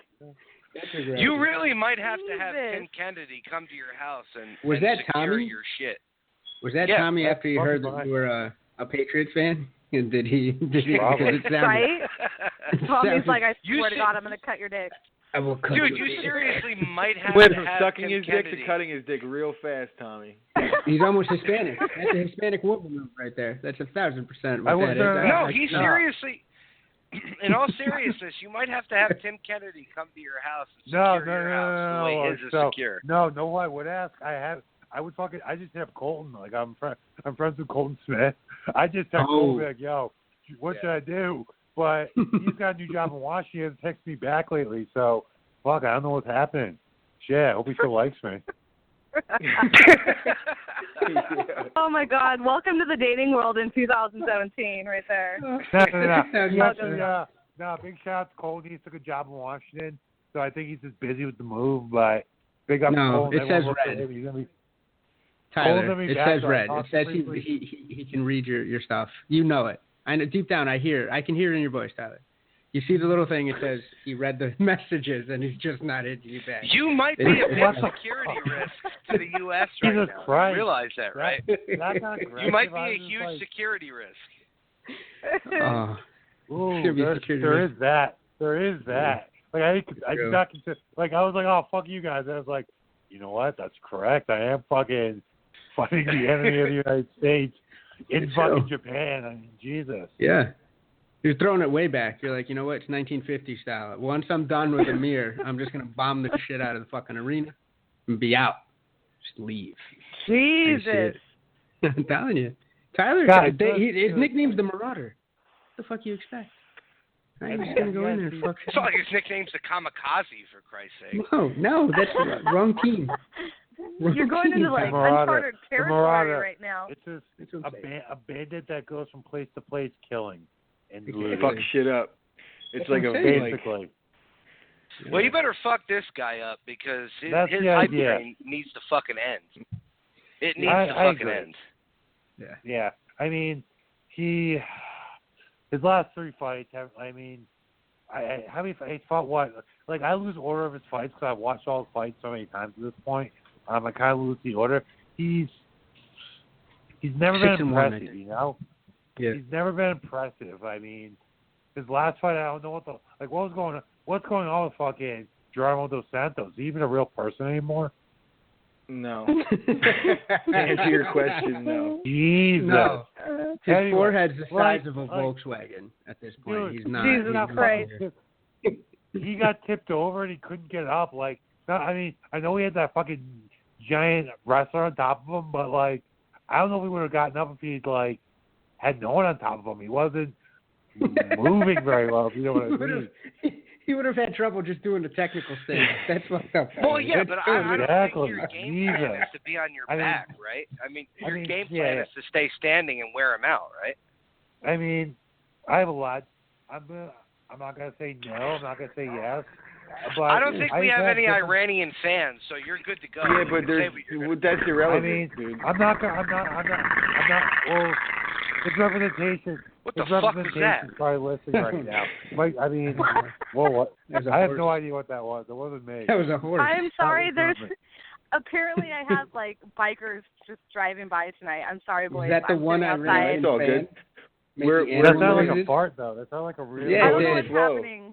I don't know what's going on. I don't know what's happening. You are a vegetarian, Jency. I'm just saying. You what probably have some pretty gnarly ones.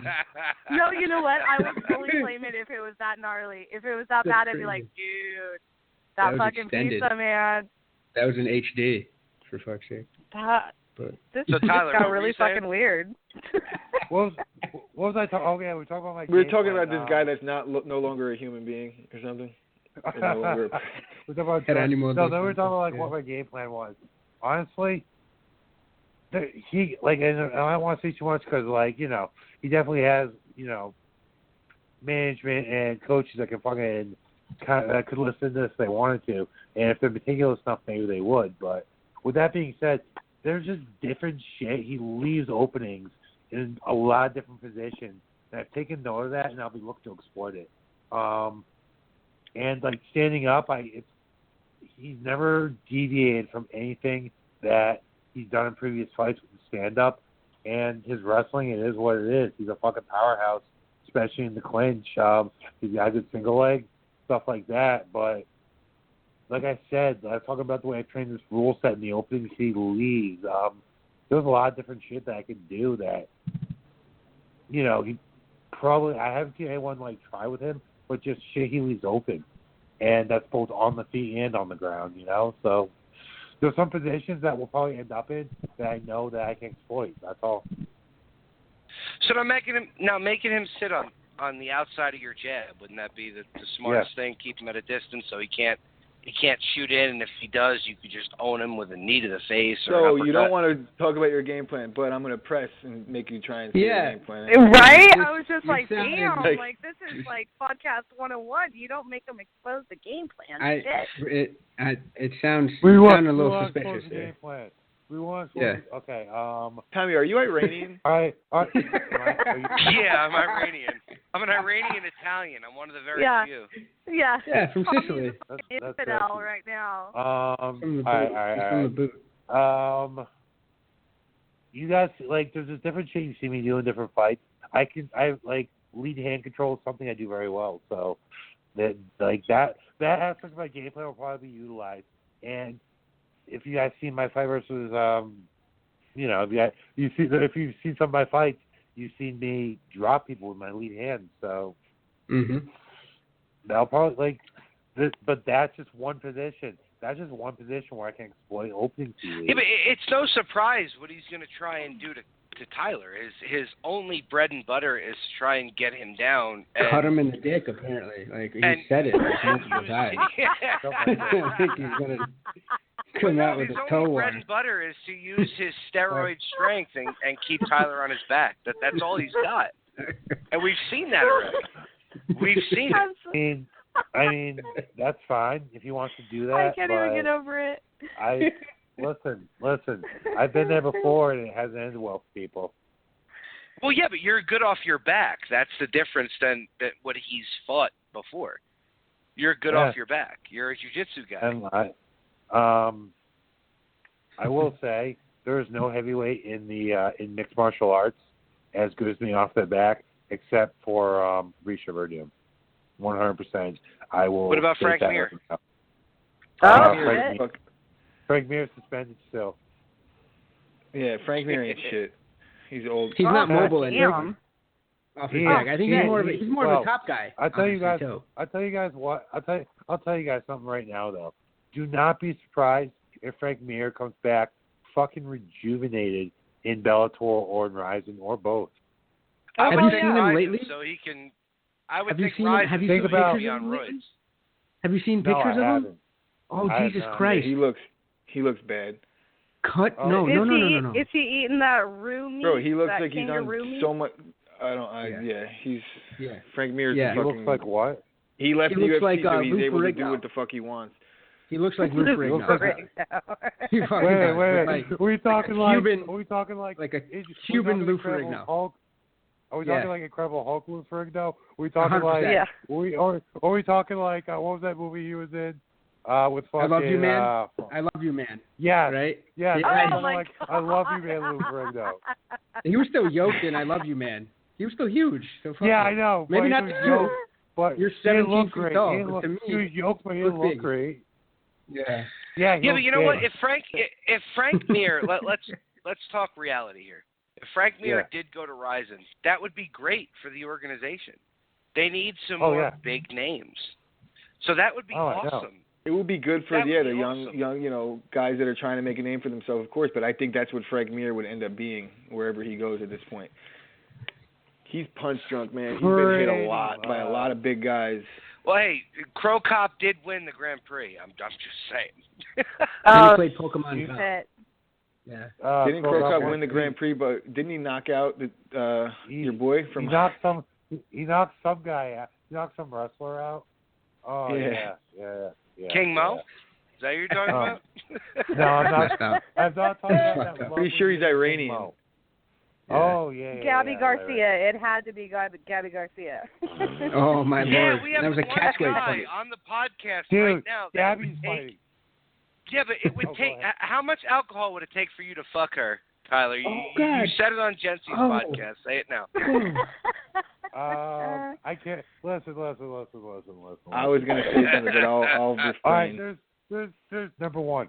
For it to actually happen, like for it to be physically possible, for me to like somehow get the fucking blood going to my penis, so it's like for something Was to wondering make how it you were even gonna go with this possible. one. To make it even possible, it would be we're talking like me taking out a bottle of like Bull's bourbon or something like that. It would have to be And Viagra. I feel pretty Walking confident. a fine line there, though. Yeah. I feel pretty Oh confident yeah, I know. that if That's Tyler number one. ever That's number me, one. it would be That's enough. number one. That's number Yeah, one. Number two, my girlfriend is actually coming to Japan with me, and dude, that girl would fucking kill Gabby if Gabby fucking came at me. Like, I'm not lying. Gabby would probably in a fight, like like my girl wouldn't do too well, but my girl fucking just sneak up and kill Gabby or some shit like that. She doesn't give a fuck. Like a crazy little She's- Iranian girl she's with a knife. She's a gangster. She's a fucking gangster, dude. Is she Italian? Is that what you're telling us? Would she cut Gabby's? She's I was not. gonna. I can't even go there though. I I was can't telling go you, there. she's Cut fucking Gabby's She's fucking Hang on. With Yeah, the whole gender thing. Yeah. Horrible. 2017. Jesus It's either a real Christ. big Dude, miss or a real small I man. 100% though. I'm looking forward to getting a picture of Gabby just for scale. I just really want to know how big she actually is. Just for Reddit. Yeah, Wanna what be was like, she listen, doing fighting an no, old like- Chinese woman or old Japanese Well, woman? tax- No, Oh but, god, like, that for was real, so bad. Like you guys like see my my pre-fight pictures. Like when I was like right before I was about to fight, like when I was right before I was about to fight in Bellator, like that fight shape, like when I'm like big and like that's me in shape, like fight fucking condition. That's like I know it's me at my best. So I want to see what I look like in that setting, what I actually look like next to Gabby when she's in that setting. Just see what like that fucking metahuman level she's on, you know? Like Jesus Christ. Metahuman. She made Vanderlei Silva look like a child. I know you're a lot bigger than Vanderlei, but that picture That was like from that the show. was like that was Gabby when she was bulking though. That's when she was bulking. Vanderlei Oh, Silva sorry. has cauliflower face. Yeah, that's true. Old Jesus boot. Christ. That was Old boot face. that was fucking ultimate. That was Chael fucking Vanderlei Ultimate Fighter, bro. That was And big it was more Gabby. exciting, the altercation that they had on the show than the Then it was 3 their rounds. actual fight on Bellator. Oh, my Well, lord. Well, it was a precursor, is what it was, because it's exactly what was going to happen. What, an of course, HGH Chael took him precursor? down. Yeah. Yeah. I know, right? Shocker. All bad. that was a good one, right? All there. bad. That was a good one. What's up? Oh, hold up, what? What? He's having another bite of ramen noodles. Leave him alone. No, you said hold Ramen. up. Like I'm waiting for Ramen you is guys. way too high in sodium. He is not having ramen right now. I ate a carton of strawberries. I'm hungry again. Okay, so thanks, guys. I'm Way gonna to make go. some like Dude, you're what, 245 pounds? I mean, yeah, fuck. yeah. You're, you're allowed. You're allowed Oh, I to know. have a couple box of ramen. Shit. No, I'm not. Like that would just like trash my body right now. There's so That's much true. Right? fucking shit and chemicals. You're getting- I don't need like Mhm. You're, okay. you're getting I'm enough you wanna salt know the shit? with the Iranian Guys, tears. you want to know the shittiest thing about the like about eat like the I'm about to eat the shittiest thing I eat right now. You know what that is right now? Like during camp. You want to take a guess? Please tell me Swedish it's chocolate fish. Twinkies. Swedish Cheesecake. fish. Tell you Swedish what? fish. No, the two. Swedish fish. No. The two worst things I eat. I'll tell you the worst one first. I eat like a good amount of ice cream every night just because I need the calories. That's number one. Okay. Number two, the other thing I fucking eat that's not great for me is vegan chicken nuggets from Whole Foods. Well, anything vegan is awful. I feel like a win Oh. right there. Yeah. You feel like a what? Well, let me ask you, Tyler. I though, feel did like he it's give a you the win same right there. I parts? mean, I just Does it had give you the Lou same force it gives Giordano Gen on Z? the show, the last one. Right. And Lou Hey, made hold me on. feel like a fat ass. I know. What's the Yeah. food question? I love food. I love food questions. Give me the food question. You know what I ate before this podcast? A huge fucking ribeye, but Jenny. Okay. That's what I ate. A huge fucking ribeye. Cheesesteak. Wait, what'd you A have? big ribeye. That's what I had. A big ribeye with some asparagus I can on get the behind side. that. I can get behind that. The only meat I really eat these days is I eat a good deal of grass-fed beef. I eat a lot of vegan protein too. It helps me. I eat a lot, so I just eat a lot of clean protein, and I'm putting weight on at this point, and I'm solid as hell. So the results are good right now. I'm ready to go. So no I'm Mexican excited for the supplements at all to try and keep up with your opponent? Bro, you gotta. I mean, what are you doing here? Trying to put a It's man on fucking Front legal in Street? Japan. but I love. Hold on. Give me your game plan. Are you doping? Would you have sex with Gabby Garcia? That's the three things that Tommy That's brought some to- fucking hard. That is some hard-hitting news right there. It really Hell is. yeah. I'm trying to be the fucking Howard Stern of MMA here. Cut me a That's fucking really- break. Oh my lord. It's all right. But still. Hey, I love it. Be the Howard Stern. Jesus. So, I mean, let's be serious right now. Other than me facing Amir, what would get the most hits besides me facing Amir the next morning? It's going to be Gabby.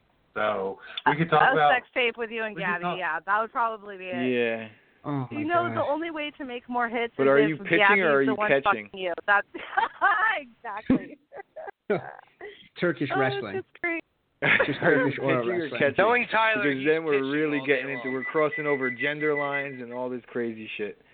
That's some Andy I Kaufman will shit. venture out Oh, there yeah, and I'll this- say, this- are you like, taking it listen. American style or are you taking Iranian style? I mean, I'll venture Ooh. out there. I'll be the one to put it on the line right there. Iranian. You can get me Gabby's at not Iranian, Door so... Fed Facebook. I'm gonna have to look that up on Urban Dictionary. Iranians? I think there's a reference to like this Google dude that saying shit that right he now. wants to rape his ass and That's Wait, right. wait. The anal I rain thought dance. you That's guys- what that I is. thought you guys were talking about how like, hey, no. I thought you guys were talking about how like Amir's fans like all want to fuck me and shit. Cut Yeah, my that's- dick and shit like that. That's where I was no, going with it. we can Where this guy on his Instagram is talking about fucking him in the ass and doing all crazy shit. Wait. That's the reference that I was Is gathering. Iranian style an actual thing? Is Iranian style like an actual thing? I I'm don't know, gonna have but to I'm look like, it up. I'm willing. You know what? Give me a weekend. I'll find a way to make it work, and I will get back to you guys on the. If it's not a thing, it sure is now. You said. It's gonna be. Coin the phrase. Exactly. No, All 50 states. what exactly is Iranian style though? Like, Is there a Yeah, camel thing? involved or a goat? I feel like it's same. Yeah, there could be. Might be an explosion or two. Urban Yeah. Dictionary gave me a no, so we're gonna have to change that. Definitely, it's giving me the emoji of what the fuck are you asking me? All right. And that's I it's going far. listen. Anything that's overly controversial and overly, I don't know. I'll take my approval for our definition of Iranian style on a case by case basis. I have no set of rules. I'm Roger Goodell on this one. I do what I want. I'm Roger Goodell on this one. I do what I want. Somebody gets suspended, I feel somebody like- doesn't. Yeah. I feel like Oh, Iranian style ends with someone being beheaded at the end of it. That's just all I'm gonna say. Oh man, we're getting. That's Oh fucking- God! It's just never have Jesse on. Never have Jesse on. Isn't that I love it. Arturo I don't- Gotti I'm sorry. If you think sorry, that I what give were a you fuck, saying? you're sadly I'm mistaken. sorry. I do What were not you care. saying? I didn't hear that. Gotti. I don't know. Yeah. I didn't hear anything. I'm talking about Yeah. Gabby Garcia, right? Yes. Yeah. No. Talking about Gabby Garcia, Anyway. right? No. I absolutely love that we're going there. It's just so great. I think with that, we should let Tyler go eat his Swedish fish because I think so. Swedish fish. Yeah. All right, guys. Well, if you want to ask me something like fight relevant, feel free, because I am prepared to answer those questions as well. But I was going to ask you about your weight, but you already said it's at 245. It's not that big of a difference as I thought. Oh, really? Why? What did you think it was going to be like? I thought maybe like 235, 230. I was looking at what you weighed in your other fights, and I was like, wow, there's definitely a big weight difference. How is he going to make up for that? But now that I see that you're 245, you've already closed half the gap. Well, he's got to make up for that fucking steroid difference. You know what I mean? Well, whatever it might be, it's still there. I mean, whatever it might be. Right. I mean, Rizin posted like my official interview on their website the other day. I posted it on my Instagram. Yeah, I saw that. The Paul Bunyan reference did not go over well with the Iranian people. Seriously. I know. Hey, the Americans loved it. All my friends, like, everyone loved it. But hey, I thought it whatever. was great because it's the truth. Yeah. It's the fucking truth. But no, but like just to play that. One thing that's in the interview was I started training for this fight a long time ago. Like I had an inkling this fight was going to happen. I think like 10 weeks out, about 8-10 weeks out, probably about 10 weeks out. I really stepped up the training, so I've been ready for this one for a while. And part of that training was I was doing some serious powerlifting to like to close that gap a little bit. And through the programming of my coach Mike Perry over at Skill Strength, we did a good job closing that gap. That's good. I mean, you could also there's other aspects of the game that you could employ, or the speed is probably going to be on your side. The distance, there's a lot of things. I think that his only card is really going to be the head down overhand right and shooting for a takedown. That's really the only thing I see him. Every one of his fights, he's gotten tired. Am I wrong? Every fight that has. No, you're right. 100%. Every fight that he hasn't either gotten the guy down, got him in the crucifix and finished him, or gotten finished himself. Every other fight, he's gotten tired, and it's been visible. And guys that move, guys with range, they've had their way with him a little bit, especially on the feet. So that's my conditioning. Front kick to the body. Yeah, and my conditioning will not be a factor because it might be a factor in the fact that my conditioning will overtake him. It'll help me overtake him, but my conditioning will not be an issue for me. It won't be a detriment to you.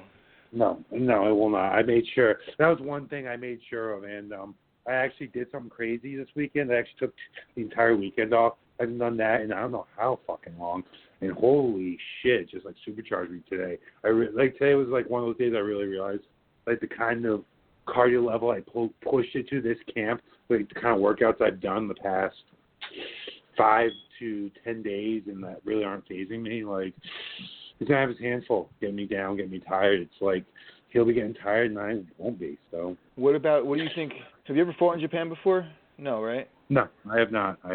So what do you think about acclimating in terms of like time difference and like when are you getting out there? I'm flying out a few days early.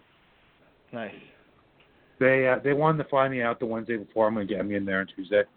I'm gonna. My cornerman and I are getting out there.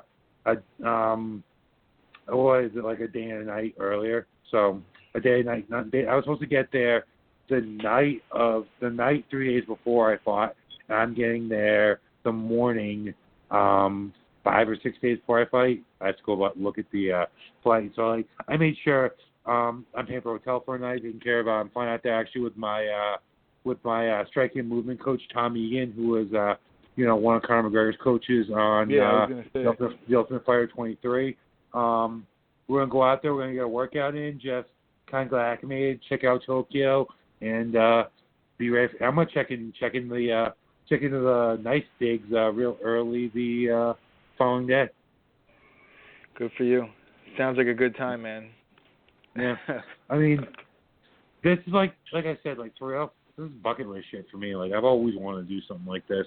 Like, this has kind of always been the goal. Like, one of the things, like, after, like, I initially saw, like, The Ultimate Fighter 3 is when I initially, like, piqued my interest in mixed martial arts. After I watched that, I can't tell you how many YouTube videos I watched of Fedor, Vanderlei, Crow Cop, Heath Herring, Chuck Liddell, Rampage, just all those guys in Pride, just there was something special about that. So being able to go to this new incarnation of Pride and fight one of their guys, like one of the guys kind of come up who's built a reputation there, get a real fight with a top guy, co-main event of the evening. This is something special. I'm looking forward to it. What's the main event of that fight? Lightweight. Some, I believe, Japanese lightweights. I'm sorry, I don't know. Good for you. Good quick, for you, though. Fucking who cares? You got your own fight to focus on. There's no need to even worry about that shit. I do. I know Gabby's fighting one fight before me, so I can't watch, but that's okay. Is that 145-pound, like, little 45-year-old Japanese woman that just decided to send herself up for suicide? That was a Viking burial, is what that was. That fight. She was just like trying to die. Well, she's a pro wrestler, so she knew what she was doing. She's gonna bounce off the ropes 3 times before she gets clotheslined and then ended like the last 50-year-old woman. She just bought into it. She was like, fuck this, I'm going for it. I was going to go take my punishment. Fuck this, I'm going for it. Well, for Japanese money, I'll fight Gabby Garcia. Bro, I'll fight Gabby Garcia. I'm 5'4". She got earth stomped by Gabby Garcia. Gabby Garcia is fighting Oksana Gagliova. Oh, a household name. Got it. All right. Oh, yeah. Got it. Oh, that girl. Yo, I know Google her. her. I haven't even Googled her yet. That's Shevchenko's cousin. That's Shevchenko's cousin. They rolled together in Peru. They trained. So what are you saying? Are you saying Gabby's going to get sinusitis? Is that what you're saying? Very, very likely. Very likely. That black pepper and the curcumin. just gonna fuck her up. Thought this helped swelling. Why is it making my sinuses get bigger? How the fuck does this? Jesus. Why is this fucking up my deviated septum? I have no idea. Ooh. You think cocaine's good for my bad nose? I mean, if you could do cocaine and win world titles, then who's to tell you can't? Let's say thank you, John Jones. Thank you. I'd say to go. Inspiration to us all. Yeah. Oh shit! Jesus. All right, you guys want the real shit? Gabby's Yes. opponent is 0-0-0. Oh, come on. Oh, She's 5'10". God. Yo, So is Connor. 5'10" though. Yo, she's 5'10" I mean, though. Do we she's not 5'10". remember? She's 5'10". Do She's we not my height. remember Gabby's debut when she was just windmilling Oh, motherfuckers? she's a boxer. Yeah. It was She's horrible. a boxer too. She's a boxer. Yeah. Anyway. So Connor's not Connor's I'm 0-0-0. tuning in for Tyler's fight. I don't know about anybody else. I can miss the Gabby fight, but I'm tuning in to see Tyler fight. So. I might Absolutely. confuse Gabby for Tyler though. I'm glad Tyler's rocking a beard because if I do a because quick Gabby can't grow changeover, a beard or anything. well, she very well Bullshit. can. She Yeah, shaves that shit every 2 days. TRT makes her shave that shit every 2 days. A day. I have a hairy ass chest. But like clean shaven. Like, not if you put a wig on me, it wouldn't be that far off. You're really fucking lying. I feel know, like Tyler, shave my this beard has with a happened wig on after me. training. This has happened after training, Tyler. I feel like You're a weird insulting Friday Gabby night. Garcia's. You're actually in a way insulting her manhood by saying that because. Listen, you shave my hair, you shave my head. I mean, you shave my beard, put a wig on me. I could have passed for it if I shave my chest too. All you got to do is a couple cycles and you're good. We'll get you some foundation, right? Get you that Brazilian glow. Weirdly big for a chick. So Tyler, where can we find this The fight? weirdly big girls with foundation on. Jesus. Tyler, I don't know is why this fight on pay-per-view? Or is it on Fight TV? Fight TV. It's on Fight TV, $20 pay-per-view, $19.99. Sweet. Oh, yeah. We got to get all these plugs, man. Message one of us all this I shouldn't say bullshit. All this information so we could. I corrected myself, motherfuckers. But so we could get it out there because we'll definitely share the shit out of it for the next week or two. I got it. Fight TV is where the fight's going to be. Check out my sponsors, Bad Boy, Prima Force. Everyone check out Chuck O'Neill's GoFundMe page. Donate. Help him out. That tib fib fracture out of nowhere, curtailing his wrestling career right now. So Omar's going to donate $500. Don't you worry. Jesus If Christ. Omar, if you donate $500, if your listeners total $500 in donations, I'll put the podcast on my banner. I don't give a fuck. Well, beautiful. There's the We're answer, gonna make it Omar. happen. That's gonna happen then. It's gonna. This is good. I want to announce that the next fight is going to be between me and Tyler because he did not put this forth on my podcast. So That's right. Tyler's next big battle is a 5'4" chick that's just pissed as fuck. So Well, yeah, but there's a I huge mean- difference Out there. between your podcast and ours. We're 38 episodes in. You're 8. Whoa, Tommy. Huge Whoa. difference.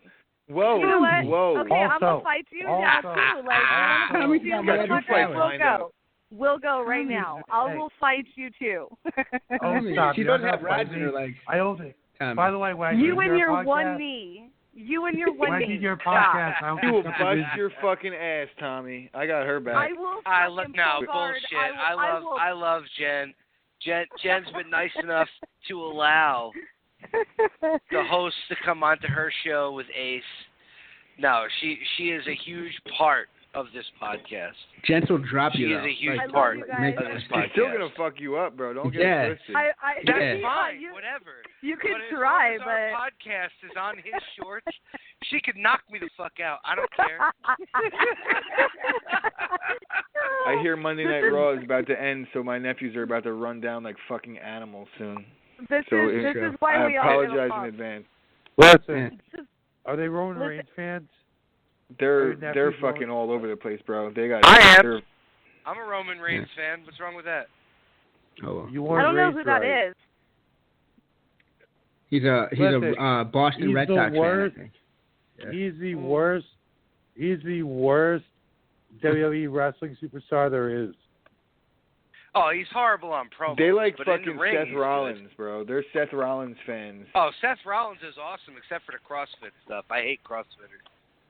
I can't stand CrossFitters. You hate. You got a lot of hate in your CrossFitters heart, are Tommy. worse Let it than out, vegans, bro. Let for the hate Christ's out, sake. man. I feel like you should see somebody. Listen, Jesus. CrossFitters The are worse than WWE vegans. Oh my God. my girlfriend's vegan, asshole. We've Yeah. we've crossed all My kinds of girl- boundaries. My girlfriend's vegan. Exactly. Uh-oh. You know what? Ding, bless Yeah, ding, but does ding. she announce that Girlfriend, she's wait, vegan every three? Yeah, but wait, no. Whoa. Does she announce Tommy, that she's vegan in I'm every gonna cut your mic. conversation? Tommy, I might Wait, cut No, let she me doesn't. talk to She Tyler. does not Let do me that, talk but she is like you. Tommy. one of the fiercest animal rights advocates you would ever meet. So there's Yes. that. Yeah, but no, she's there's a obnoxious. difference. Yeah, but no, there's a huge difference. Usually, Oh my God. CrossFitters will announce that No. they're CrossFitters in every conversation. Just like a vegan will announce they're vegan in every conversation. It's just There's like a the vegan. reason. Fucking Flags digging your everywhere. ditch deeper and deeper, bro. Yeah, bro. No, Okay. bullshit. No. There's Like, memes no. about it. Listen. I Listen. don't One know. of the first things I ever said to her was like when I knew she was vegan. Like I was just like, well, I won't like stereotype you because everyone like stereotypes vegans like they stereotype some of those CrossFitters. There are definitely a lot Thank of you. annoying fucking CrossFitters, and there's some annoying fucking vegans, but they're not all like that. So yeah. Yeah, exactly. something like I've that. known plenty of vegans that don't announce it every 3 seconds. I have no No. problems with vegans. They just don't understand how good. I would meat hope that tastes. you don't have problems with vegans, Tommy. I would hope so too, Chris. I Yeah, don't let's have get that any out there. problems with I have no- vegans. Like, Like, listen. you shouldn't have to I say gave you that. an out. I gave you an out, and like Yeah. you're just kind of digging your hole deeper now. Right, Tyler. Yeah, you like, really what the tried fuck? to diplomatically give him Oh, like a bro, I graceful don't back out, backstory. though. See, that's the difference with me. Like I said, I'm trying to be the Howard Stern of MMA. I don't I back will out. just fuck you up on like 9 million different reasons right now, but I just. Oh, want to you're a say that I vegetarian. respect- You're not a vegan. I'm a You veg- eat pizza. no, I am. You eat no, pizza. Oh my god. I will fuck you up right now. Let me talk. Hold on. Don't have an Eddie Bravo moment. Hold on. Let's just. Okay. Just hold on. check it out. Tower 7 So- went down for no reason. Okay. Ding, ding. So- I just suggest I just look it I up. was enjoying Just look into it. here. Just look into I it. just want to say to Tyler's chick that like I respect her so much for being an animal rights activist because I've spent the majority of my life being completely outspoken and talk shit to and call the most horrific names for just trying to defend what I believe in. So I just had to give that shout out to her because I think that's amazing. And And no, I'm not a vegan. I'm only a vegetarian. I am lower than a vegan. So, but I will announce that shit at any given point in any given scenario. And I will fuck up the one-legged bandit over here. I will fuck up Tommy if he wants to be talking shit. So Yes, that I'm is just the best saying. thing you've said all night. That's his new nickname. The one-legged bandit. I like the that. one-legged bandit. The one-legged By the way, bandit. I appreciate that. Also, His career also, went down the also, shitter along with his leg. Just so you know, Nick, you know Nick Diaz is vegan too, right? What? You know Nate Diaz is vegan too. He was Yeah, Yeah, Tommy. because Stockton, yes, motherfucker. They're vegan also, and I give them props for that. You I don't give them even know. props for that. I have a man No, crush Well, on Nick, you. honestly- Nick is a piece of shit in my eyes. Fuck you. What he just did. Oh, What he just No, did you know in what? Jersey. So Nick is a piece of shit. You're Nick's all right. I want to know the idiot that Fucking paid money to go to shit. Rivoli's to see Nick Diaz, because that's Whoa, the idiot that hey. just, One of them is a host on this show. Yeah. Oh shit! well, Oh, he's shit. not on here, is he? No, he's not on here yet, but he was one of them to try and promote the show. And you're acting like I wouldn't say this to him if he was on here right now, because I I'm did sure last you week. would. I'm sure you would, because you're on a phone. You know. Oh, boy. What does that mean? All right, Oh, so all right. just so you know, I'm going to Tyler. Dexy Promotions, and I'm selling Stockton, this next fight. motherfucker. Yeah, 209. It's so funny when people claim Stockton. 209 and they've never stepped into 209 and don't realize that 209 is a fucking shithole. But anyways. No, I never. Well, been to what was 209. it? What's that guy I from know the it's UFC gonna- that has 209 tattooed on his body? Is it John Anik? No, yeah, John Yes. Anik, that's it. Yes, it is. Yeah. He lost. Because Right? you He lost the bet. Yeah. Yeah. Poor bastard. I'll tell you Yeah. what, Oh, that fucking sucks. Stockton, motherfucker.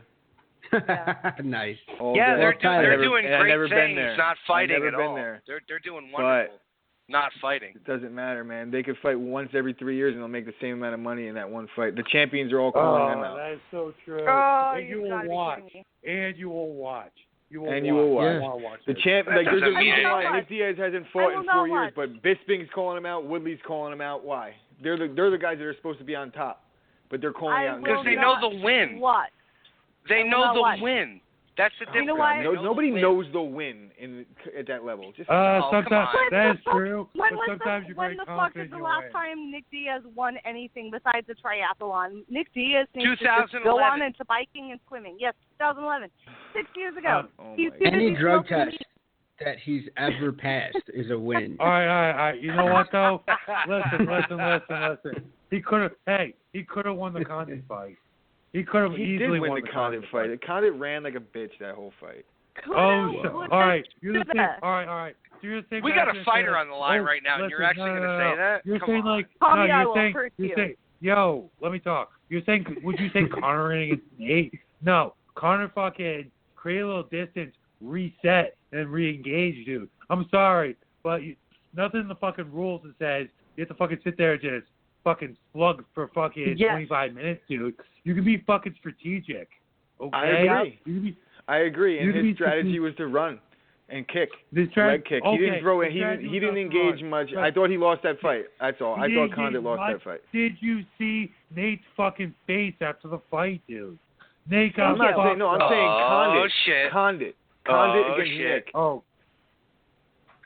But now Conor, like, Conor Nate no, is a different story. Listen. The thing about the Condit fight, you can make a case for either guy winning. You know, there wasn't like a clear, like it wasn't Well, it's like. just but it's just like Nate Connor too. You could make a clear case for either fighter Look, winning or with that Nate fight I'll be and being real- Conor, drawn. I real love both talk. of those fighters. I love them both. Real I talk, just have been rooting Nate for Conor Nick and too. Nate Diaz for fucking ever. I'm not going to stop rooting for them just because the new guys come Yeah. along. Yeah. 100%. Oh, I love that. But with that being said, like the fucking, I'll say this: the second Nate Conor fight. Like initially, I remember watching the first time. I gave it to fucking Nate off that late takedown, and apparently that wasn't enough. I gave him that round with the late takedown. I gave him. I gave Nate. I think I gave Conor 1 and 2. I gave Nate 3, 4, and 5, or something like that. So, shit, man, that was a close fucking fight. Rewatching it, I'd give it to Conor, no problem. But it wouldn't have been a travesty of justice giving it to Nate either. So no, especially watching it live, having to score at ringside. That's a little different than getting to fucking see it from the angles of the cameras, and it's a lot. You know, it's just a different thing, man. People don't realize that as well. That was such a good fight. It could have went either way, even if I it went think to Nate a draw. finishes that fight with another minute on the clock. Well, Can I say something? Well, that's what Please, rules, Jesse. bro. Go Okay. ahead. What I want to say is the difference in mixed martial arts or any combat sports with saying that someone is running or someone is resetting is just the side of the fence that you sit on. Because there are several MMA fighters and there are several boxers that have made a name off of being evasive and hard to hit. And Isn't that the fucking name of the game? Wait. Runner. Isn't that the name of the game? Like, you know what? No, I agree.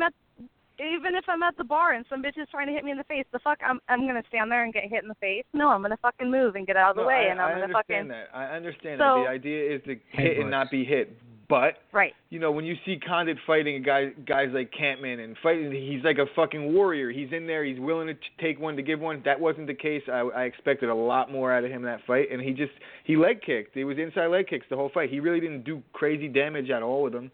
He was just backing up the entire time, check and kick. Game plan, respecting the power. I mean, that's just a part of how it goes. I mean, I think it's really ironic that a lot of times, I'm not saying you, for instance, but I'm just saying people in general, they see the fight and they don't take it as respect to the power of the fighter that they're fighting. They take it as running.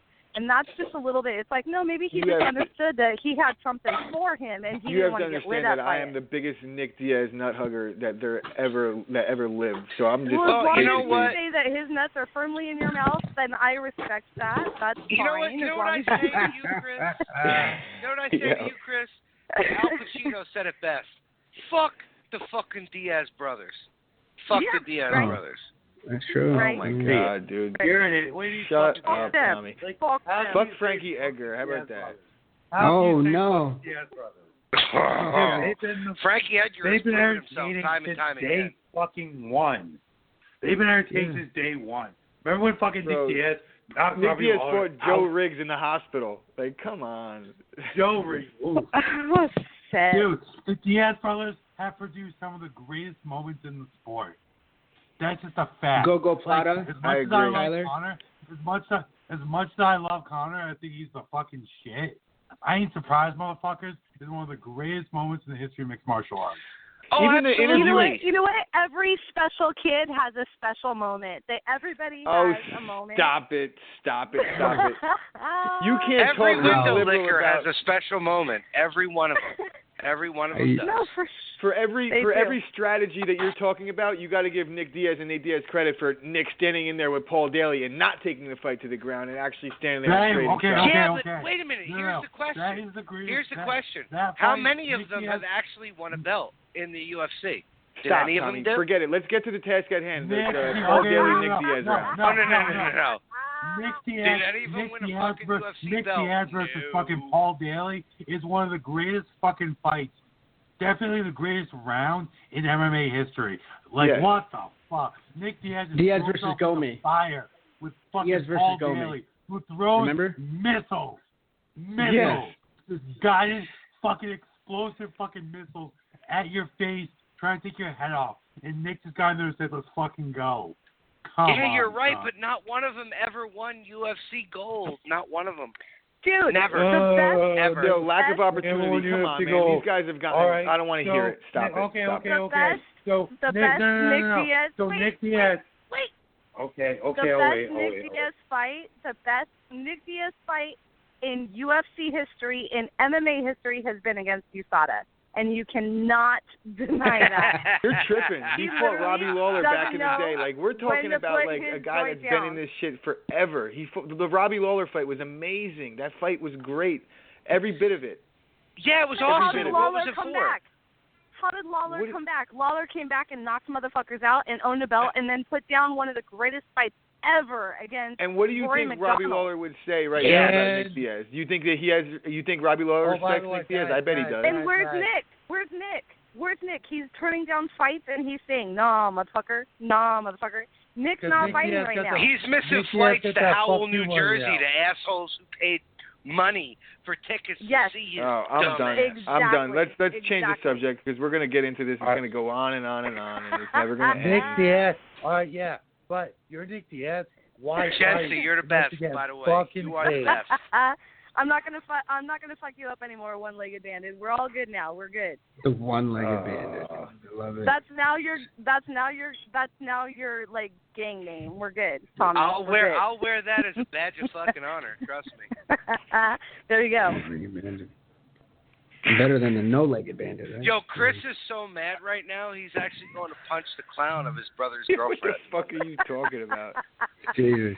I don't give a fuck. I don't need His any. nephews are on punishment. His nephews are on I don't punishment. need anything they to don't know validate why. my opinions on these things. It's My opinions are firmly entrenched into my soul. I'm good. I'm a Nick Diaz Chris fucking is actually fan. going to take a dick pic and put it all over Facebook and Instagram. Oh, that's not. He's that mad. That's aggressive. Damn, bro. And then Iranians are going to threaten him by cutting it off, right? They're going to put that American dick away. Put that American dick away. It's infidel dick. Cut your dick off. I will cut your dick off for Allah. I can't even. Out of respect for my poor brother who's not here to defend himself, I will not. I will not comment on this situation. Oh shit. But the fact that Then he's you not got here to Tyler defend himself sitting there makes him a big eating pussy. ramen but- noodles, just listening to us ramble Messed on up. and on It's and on. ice cream. I know Tommy. he tried to. Tommy, you guys No, make it's me for not cutting fucking people ice cream off, right and now. you It's cut him off fucking- like 40 times with your I'm fucking. eating chicken right. No, I'm eating vegan chicken right now. I'm eating Oh, like. I fucking love it. I love it. Is it Morning Well, Star? bro, Morning I've Star's my already favorite. You have to interviewed. say you're a vegan, right? No, I'm not. I'm not vegan. I fucking No, I know. eat vegan shit a lot. I'm just making You fun got of to think Tommy of it as this way. usual. I've already interviewed Tyler. I've already had the pleasure of interviewing Tyler on Jency's show. So right now, this is just a bonus for me. Right? Well, This is just a bonus. congratulations, Tommy. You did it. That's right. Hey, I also got to interview Jeremy Horn. Did you? Oh, shit. Take Oh, that man. Shit's shit. getting real right now. Shit's Oh getting real man! right On that now. note, Tyler. Jeremy Horn ever won UFC gold? Oh, What is he? wow. Yeah, a Jersey boy. A Jersey my boy God. has actually won UFC gold. Oh, shit. So, Oh, my All bad. on that note, I think you should. I'm Tyler, just aren't saying, you- I have I nothing but follow. respect for Jeremy Horn. I'm slowly, losing mine for Tommy. No, I'm joking, but I'm not. But I am. Tyler, isn't this the best way to have your Monday night right now? Honestly. Oh, Is yeah. this just the best? Yeah, it's after 11. My nephews are locked in the room watching Monday Night Raw, and it ended, so I'm going to probably start hearing crazy noises coming from up there soon. So Tyler, just be sure to send me the GoFundMe information for sure, and any other things that you want us to plug for up to the fight. We'll be sure to get them on all social media. It's a great cause, and we're excited. We're like Tommy said, we're anytime, literally anytime that you want to be on our podcast, you can just call us. We'll start one up on it could be a Wednesday afternoon. You'd be like, yo, you know what? I think I want to. Yeah, man. Exactly. We will. I appreciate that, guys. And we're gonna get that No bullshit. You have an $500 open raised. forum here because you like to talk shit, and we love that. Yeah, we got the self-proclaimed Howard Stern of MMA on the line. So You're goddamn right. Love it. The memes that are gonna happen. The memes that are gonna happen are gonna be incredible. Yeah, we're Chris. gonna take the whole Pride rules with elbows thing, and we're gonna put that in our promo in the front of our show. It's gonna happen. I appreciate that. Appreciate I it, man. appreciate that.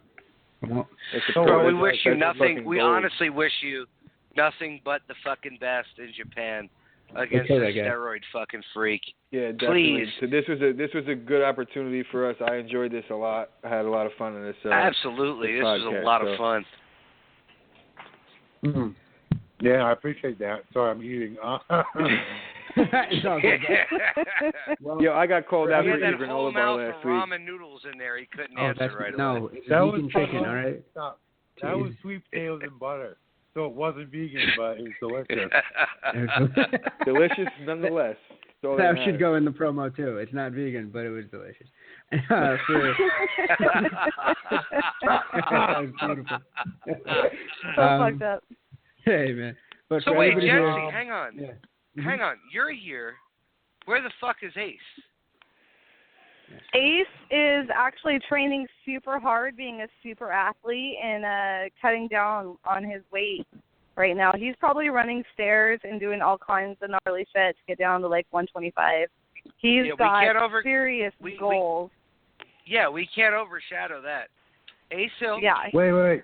who is the co-host. Did he fight at 35? He's fighting 35 and 25, right, Jency? Yes, he's going for 2 belts, and in the middle of all of this, the champ.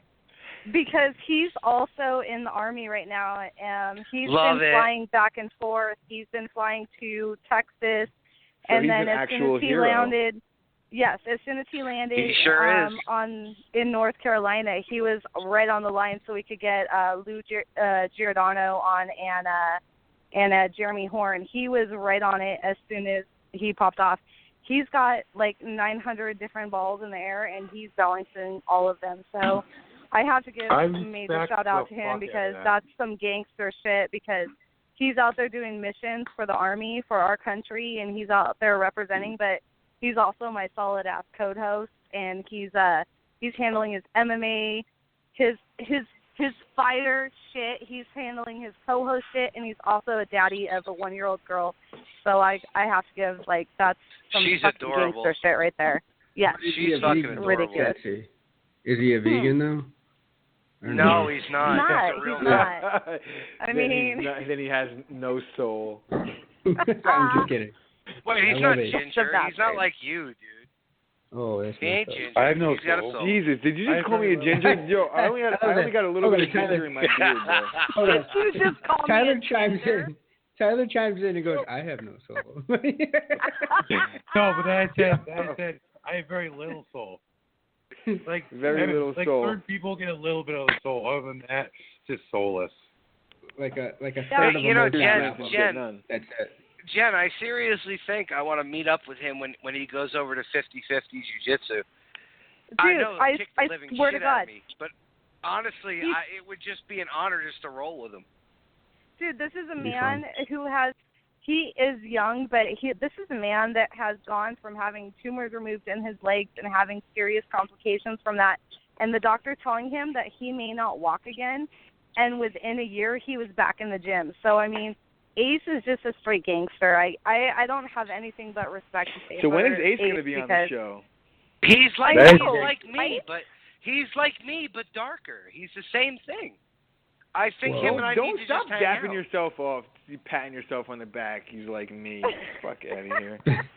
Yeah, Humble he's brag. exactly No. like me. Right, Tyler? At 1 minute I was humble told brag. I wasn't That's going to a walk humble brag again. right there. The next minute Yeah. I'm up and walking. He's like me. So it's the same but he thing. doesn't help out. He doesn't help out poor people. I don't help out poor on. people either. Who's helping me out? Oh my God! All right, Wow. Tommy, you're That's fucking. So crazy. I might, yeah. On that note, guys, all right, from everybody here at the Pride Rules podcast, as well as Jency coming in from the Fighter, the Writer, and the fans, we appreciate Tyler coming on, man. Thank you. Yeah, great. Thank you, brother. Soldiering on, and good luck. All right, we'll be rooting for you. Hit us up with the info, and we'll be sure to blast that out. Okay. I'll get all out there, guys. Thank you very much for having me. I had a fucking blast. No, thank Good you. stuff. Honestly, thank you. you. You were a great Always guest. a pleasure, guys, and especially Tyler. We wish you nothing but luck from Fightbook, from Cage Side Submissions, and from the Fighter, the Writer, the fans. Good luck to you. And thank you, boys, for having me on and letting me chime in with some random bullshit. It's Anytime. about Always a fucking pleasure. time. It's Anytime, about fucking Jen. time. Open door. All right, guys. Take care, guys. Later, guys. Take care.